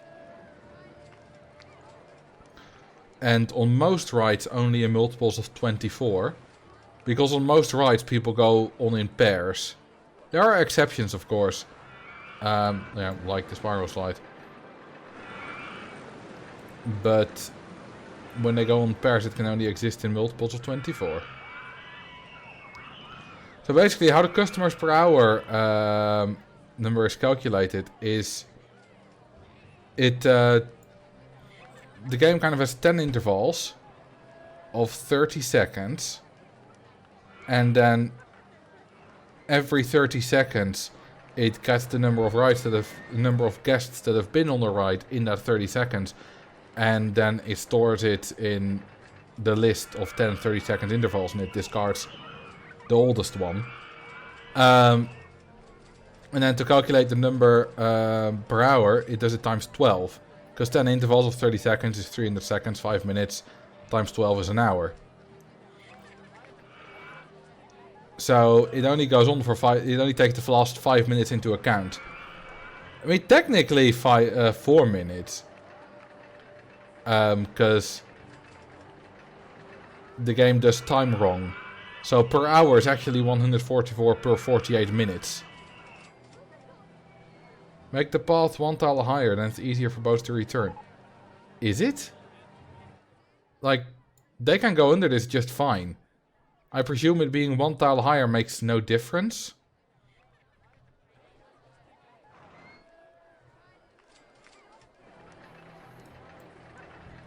So, yeah, I don't know. Damn, they pay $3.80 for this. Honestly, that's kind of a more reasonable price. Because if you're on a boat like this, you might be on it for, you know, in a real theme park, like 10-20 minutes. While a roller coaster may take like 1.5 minutes max. Unless it's very large.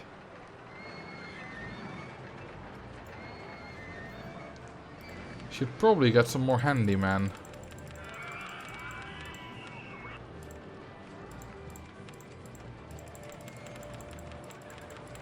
Of course it does, they can see better through.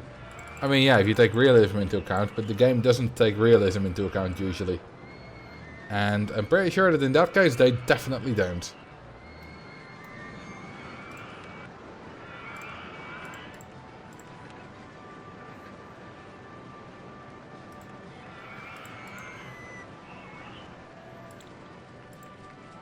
Okay, we've not unlocked something like the splash boats.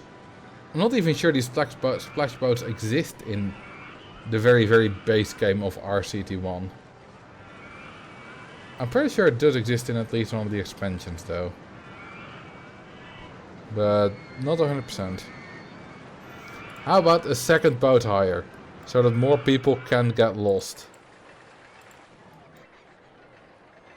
That's ultimately the main goal of a theme park, right? Having guests get lost.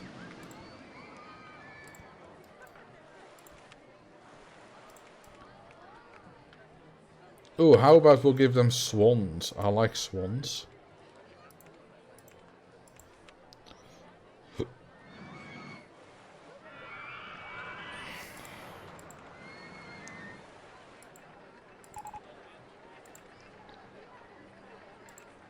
We don't need a long queue line for this. What happens if a guest accidentally falls out of a boat? I mean, real answer is they don't. In-universe answer is they drown because they can't swim. Make one boat black. So that we can imitate the racial diversity of Norway, which is mostly white. Or you mean just the one in Katie Tremont? Why do I want to rename it? I wanted to make one black.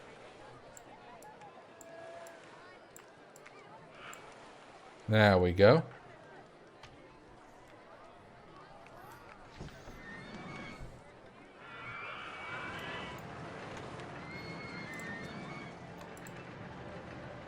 Okay, we haven't built a dodgems yet. Or like in Swan Lake. Isn't Swan Lake... Like, it's a ballet thing, right? Or is it... What's the origin of... Like, what kind of Swan Lake do you mean? Because there are multiple things called Swan Lake, I think.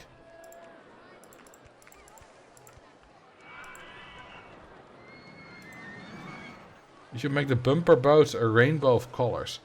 Oh, that's a good idea.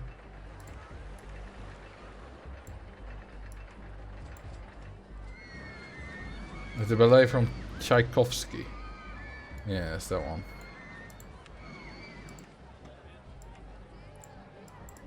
Okay, we'll start with dark red. Got 11 boats to go through.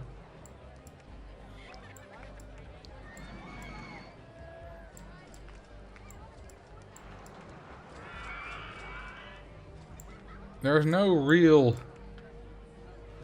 green, yellow, green. I mean, I guess sort of the Chartreuse.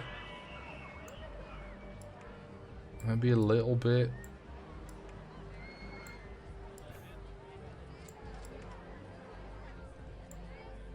Wait, no, boat 6 should be the green. Boat 7, the dark wall.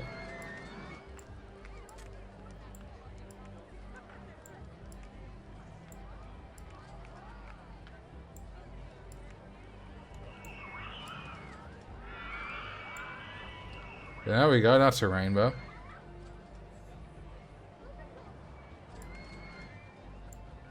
How about we make this one that? And then boat 11 that. I heard these swan boats are so powerful they can break a guest's arm.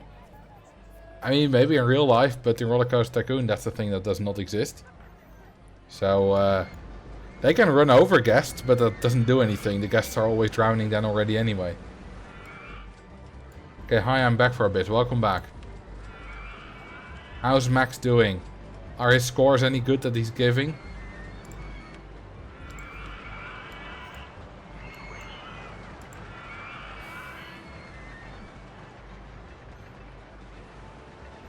He's doing good. He's giving everyone a 7.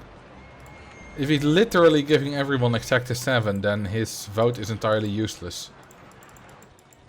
It might change the total average, but it won't make anyone swap places.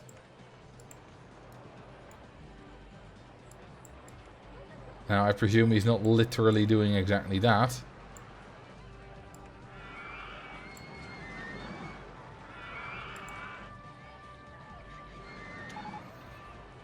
Guests can't swim. Their modular density is too high. Yet they love water rides for some reason. I mean, there are plenty of people that can't swim that like to go on boats and water rides. Also, I don't think swimming would help very much on a log flume. The water is at most like 30-40 centimeters deep. It's not very deep. Unless you're a baby.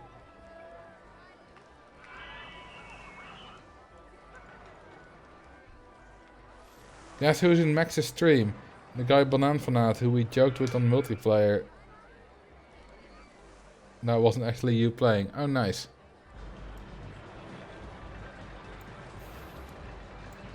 How did he find Max? Huh. That's interesting. So this is the coaster I built. Who said that was crazy?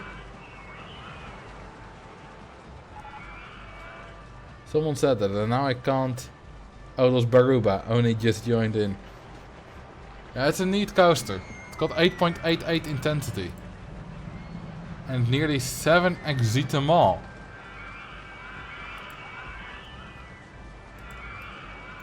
I got more coasters though. I got this beautiful wooden coaster. With nearly the devil's excitement rating. Hang on, if we can make that happen. Let's build... Yeah, let's do a few normal-ish trees.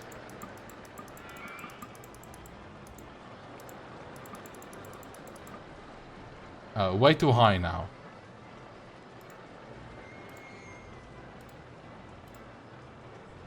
Six, 6, 8. There we go. 666 excitement. Woo!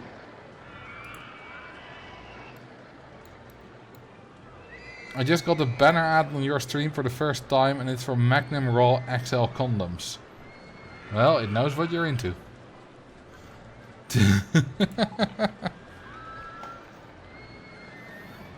It's always personalized advertisements. Keep that in mind.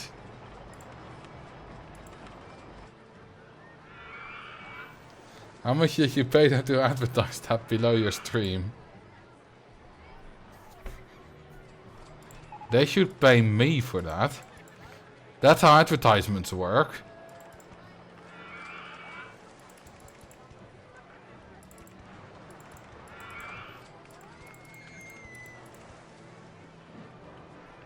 Build a coaster with all stats 666. I literally have a YouTube video about that. And I'm not gonna do it again.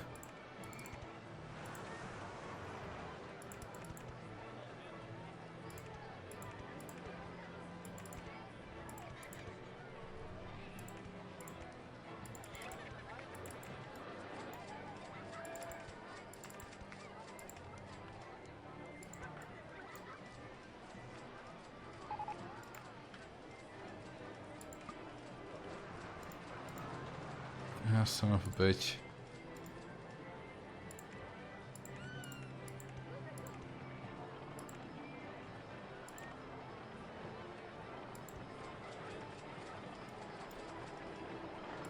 There we go, beautiful maze.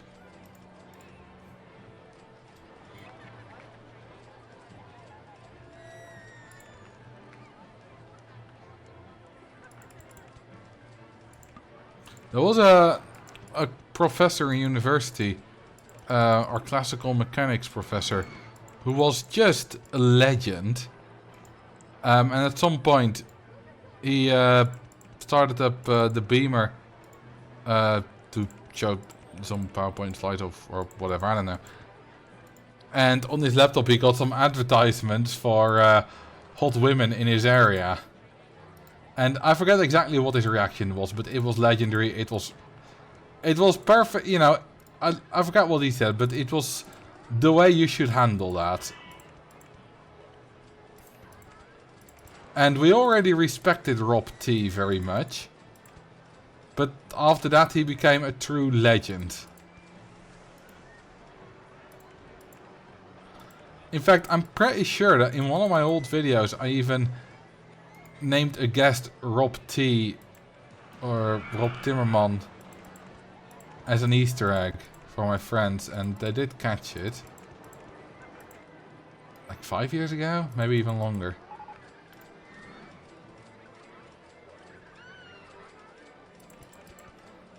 I thought those ads were only on porn sites. Maybe it was not exactly that, but it was something about women. And it was, I believe, just on Google or something like that. What did it say roughly? I believe it was roughly something like... I might be wrong on this. But I believe I heard something like, you know, that's what, you know, something about, yeah, that's just what you do. He kind of just owned it. Not being ashamed of it, just being like, yeah, well, you know, that's what you do.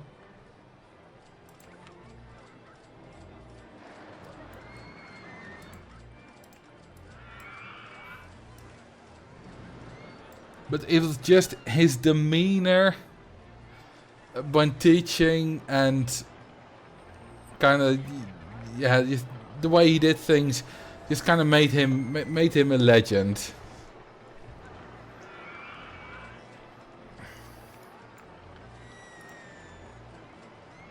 And it's very nice to have such kind of professors. Drown someone wearing a red shirt. Insert Star Trek joke. The only reason I know that is a Star Trek thing is because Smosh said that in when they looked back on an old video, when they had someone with a red shirt who always died, and said it was kind of an allusion to a reference to Star Trek. Other than that, I don't know anything about that. Look at this lovely maze, though.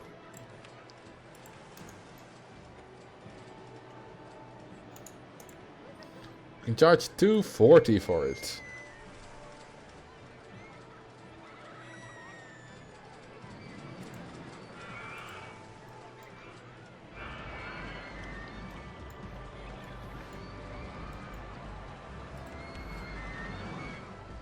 Will there be an official investigation into his tragic death? Yes, it will be done by me. I will investigate myself, see if I've done anything wrong, whether I could have done anything better, whether I could have maybe drowned more guests. But we'll have to wait and see before the investigation can conclude on how awesome I am. You know, it takes a while to research such awesomeness. Okay, we can't go any higher than this. Well, too bad. Short observation tower it is. He was allergic to water in his lungs. We couldn't have known before he drowned. I like that.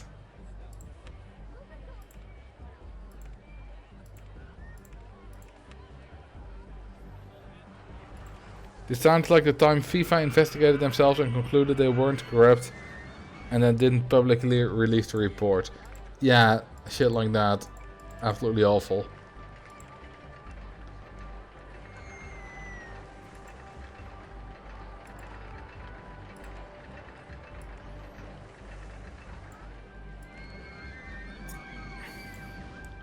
It is kind of hilarious though, you know, about drowning guests. Kind of, I love it when in videos I kind of get to just very matter-of-factly drown guests. For example, I believe in the Hotel California video, the scenario where you have to drown guests to win. Turns out, in hindsight, you didn't. But at the time I didn't know that. Then I just got to very matter-of-factly, you know, be like, this is a problem. Oh, but there's a solution for it.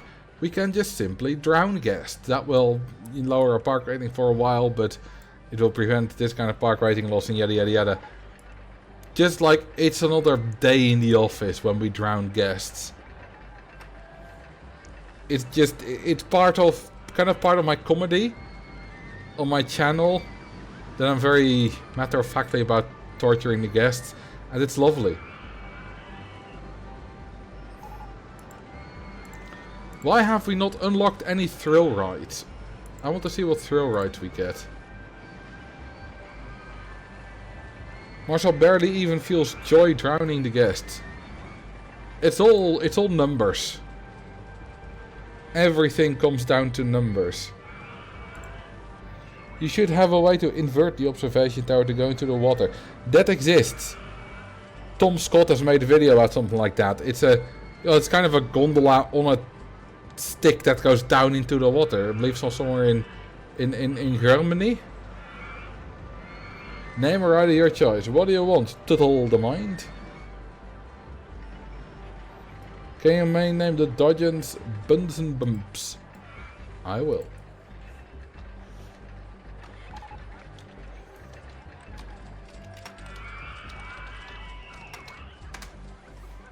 There you go. Okay, how about a mini sus? Force Max to watch this live stream because he cannot skimp out on seeing a mini-sus. That's his wet dream.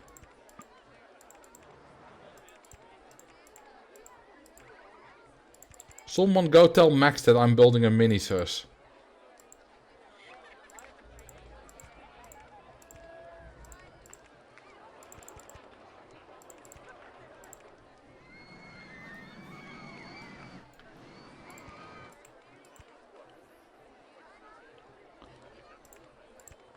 Okay, when I'm building this, I have to be careful to not...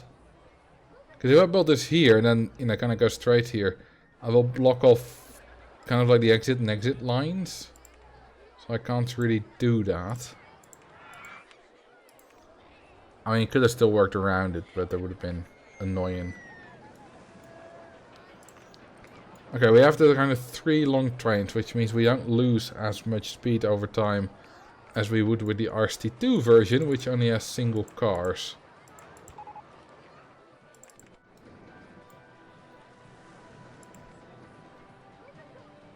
Okay, we are also kind of running up against the edge of the park. No, I don't already want to go back.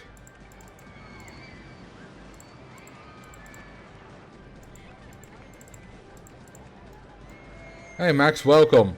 Are you still live?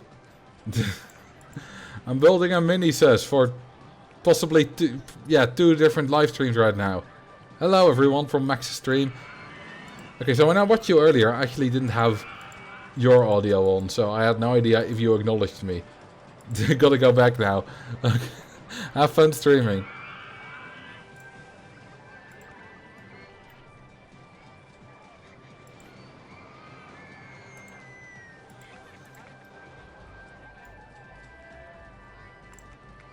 You did acknowledge me, yeah.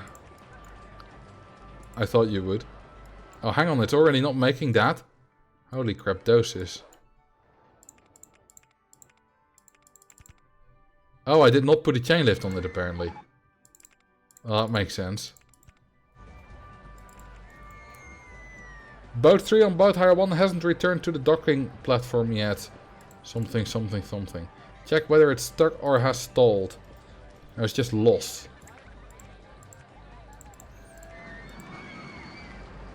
Because the guests are idiots.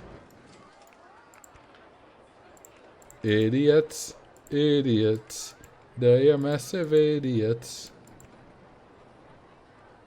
Max is doing a contest thing. Yeah, I know. Hoover said that as well. Rating all the contest things. I did that once on stream. That was fun.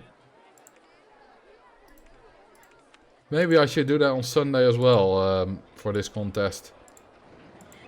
If the voting is still open. I don't think it will be, to be honest, because I believe Dirklink usually does not have voting open for that long. Maybe next contest.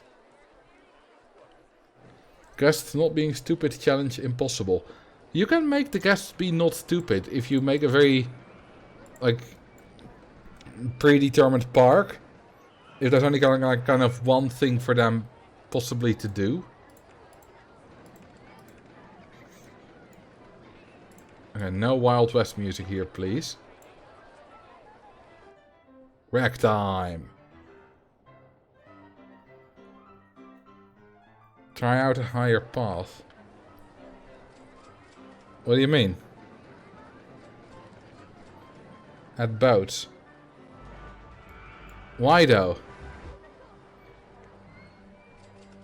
Also, I believe it's the boat hire that was a problem, right? Yeah.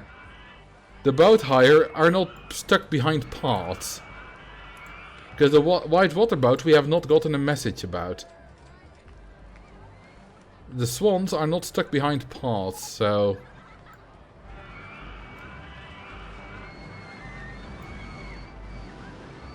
I mean, this one kind of is now.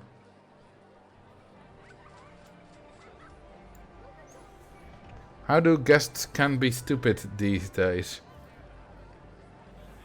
I mean, they're the same guests as they were in 2002. They haven't upgraded in that time. Can you put the Mr. Bones in front of the Ragtime Music Minisus?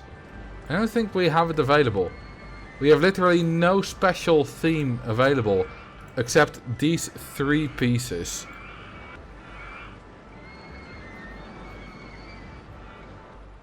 And I suspect we have these available. Maybe they came like standard with a wall set or something like that. That you had in RST1. Or with the Fantasy walls. I'm not sure, but I suspect these are kind of part of the default sets in RST1.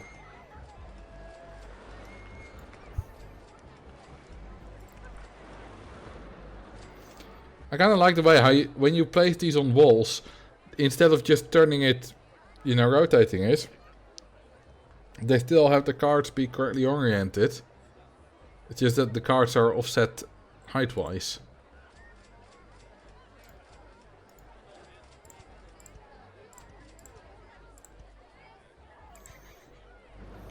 It's kind of a really ugly wall, isn't it?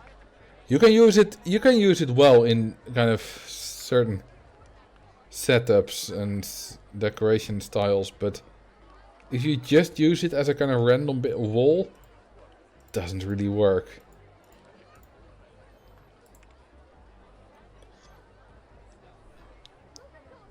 While tons of others do.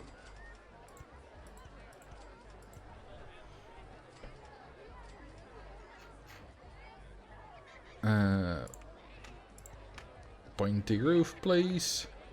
Pointy roof. Pointy roof. Does whatever a pointy roof does. Love it. Isn't that lovely? I never understood the fantasy theme in this park. Seems so out of place. What do you mean? Is that available? Will we unlock that? Or... because I don't see a fantasy theme here. Or is that like played on one of these? No, that's just got water style available.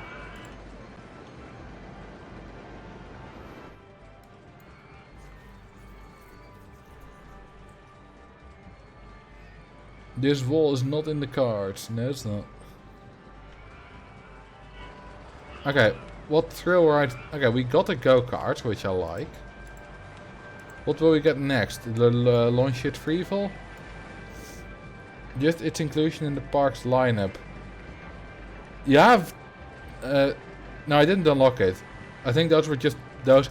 I think the cards were just part of the default walls that you get in every scenario in RST1. I'm not sure, but I think that's the reason they're here. But I don't know RST1 that well. But there are tons of scenarios where you just unlock a bunch of random themes that don't necessarily have anything to do with it. And to be honest, this scenario doesn't really have a theme at all, other than water. But there's like one water theme called the water feature theme, and I'm not even sure that's an RST1 thing. I think it is. But you know, after you've unlocked that one, it's like, well, there's not really a specific theme. You can just go with anything.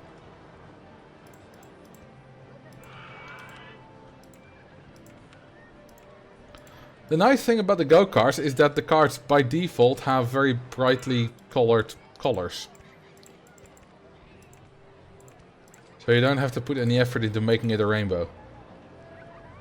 Was water an RST1 expansion thing or an RST2 thing? Well, if it's an expansion thing, then it won't be in this, of course, because this is a vanilla, like, base game park. But I'm not sure. Alright, let's have some war. War. I love me some war.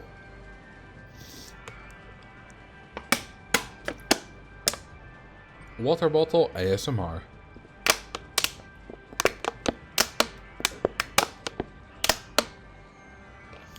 You like that?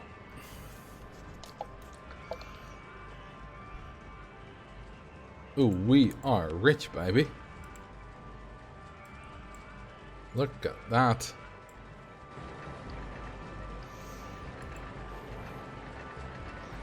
Well, there a lurk about to run an errand. Have fun, Meridian. Meridian. Look at it. For a long time we were around 0, 0, 0, 0, 0, 0, 0, then...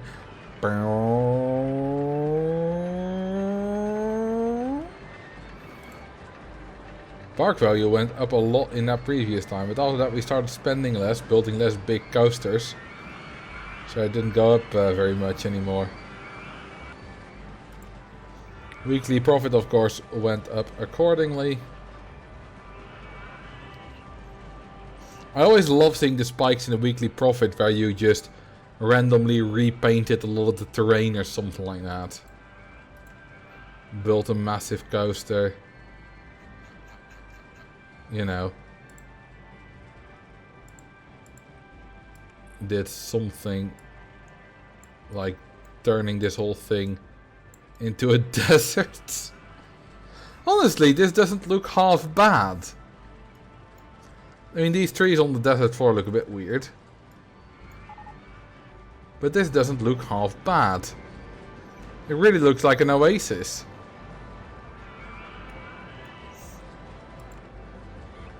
You know what? I'm gonna keep this. But first, I must spend more money.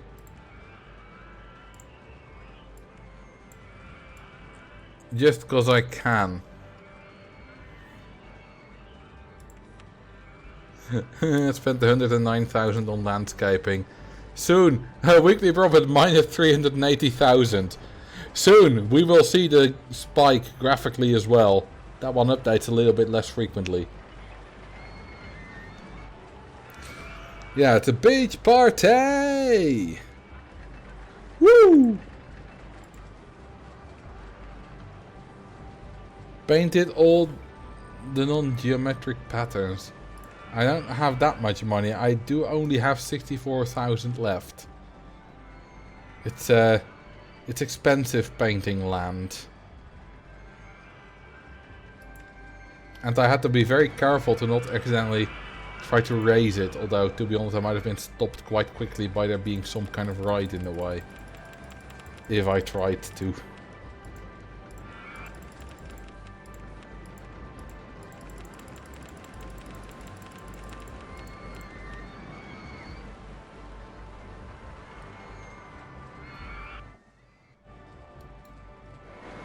I didn't expect to find this. I expected to just go back to grass, but no, I'm quite fond of this actually. Which is very surprising.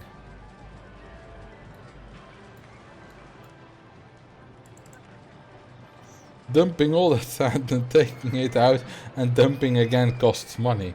Yeah, it was just for fun, right? I have money, might as well waste it. Unlike billionaires, I just randomly waste my money and don't care much about it. Imagine Mark Zuckerberg doing that though, like, yeah, I'm gonna cover this entire thing in sand. Oh, I don't like it anymore. Take it away. Put some rocks in. Oh, I don't like it anymore. Put back the sand.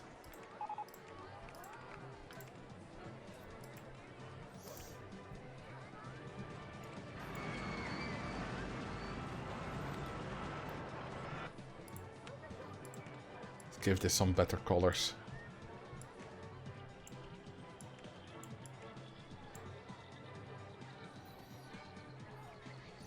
Billionaires would never do that. Yeah, no, they do. They do.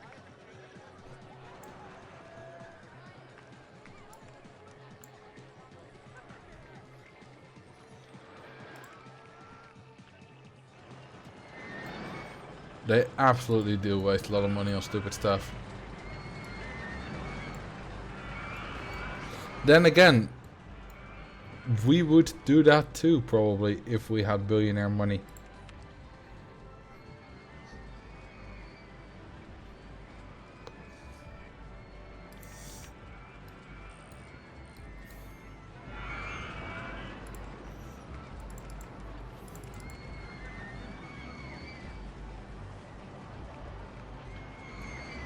I do wonder what I would do if I now suddenly, like, gained... No, billion is a bit exaggerated, but let's say I gained suddenly 10 million bucks. Won the lottery. I'm not participating in any lotteries, but let's say I won the lottery and I got 10 million bucks. What would be my first order of business? honestly, the first thing I should do is tell 1 or 2 very trusted people about it. So that I don't have to handle it entirely alone. And then get some financial advisor, put it in some kind of fund. You know, just put it somewhere where I can't touch it, because it's not like I need it right now to live. And then hire some advisor to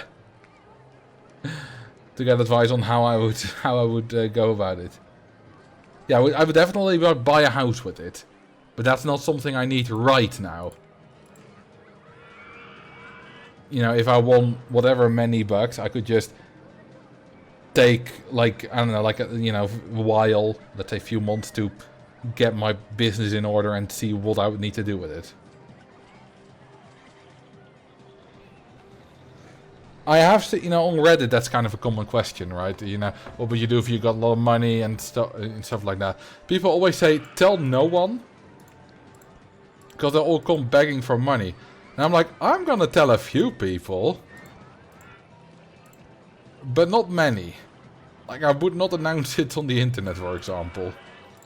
And I would also not, you know, just dump that in all of my friend groups and family groups and whatever.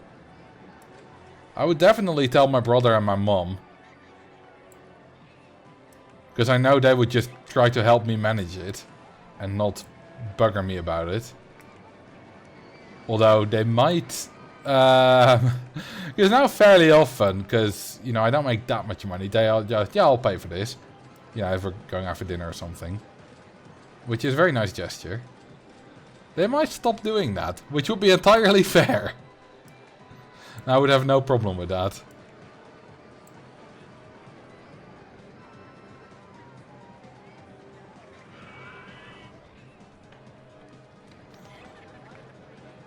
I'd love to tell my mum, but she's awful at keeping secrets.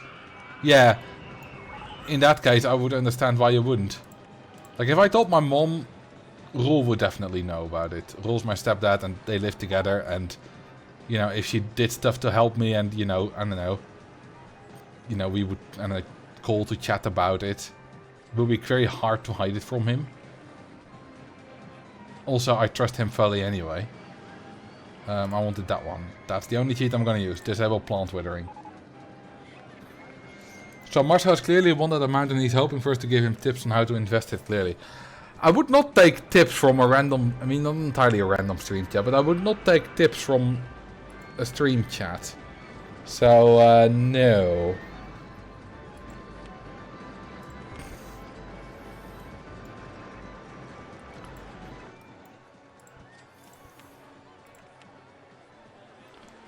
If you were a furry, what kind of animal would you want? Would you want to be, I assume you mean? I mean, I'm a big fan of cats. Like big cats, tigers, lions, that kind of stuff.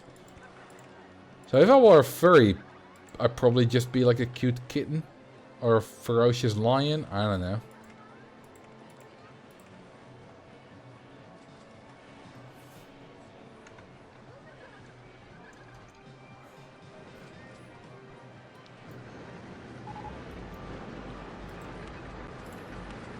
I wouldn't mind dressing up as a furry at some point, as long as it doesn't involve any permanent change to my body. Because there are people who have like things that do like tattoos or piercings or, you know, implants under their skin, like 3D implants, to make them more animal-like or whatever. I definitely don't want any of that.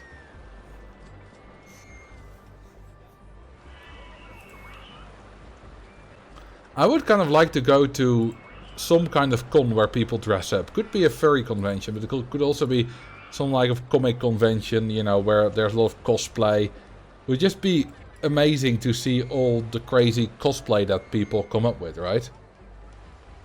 Because those costumes are often incredibly intricate and stuff.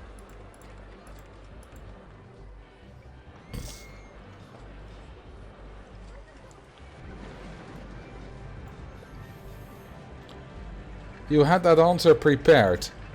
If anyone asks me about favorite animals, I just automatically go to big cats, so... I guess I had it prepared.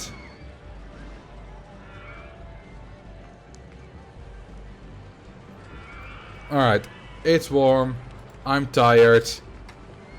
It's even warmer because this is the desert now. I think it's time to leave the stream behind. I think we made quite a nice park.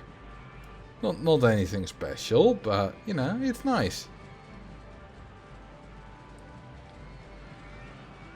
So I want to thank you all very much for watching. And let's give Max a little raid.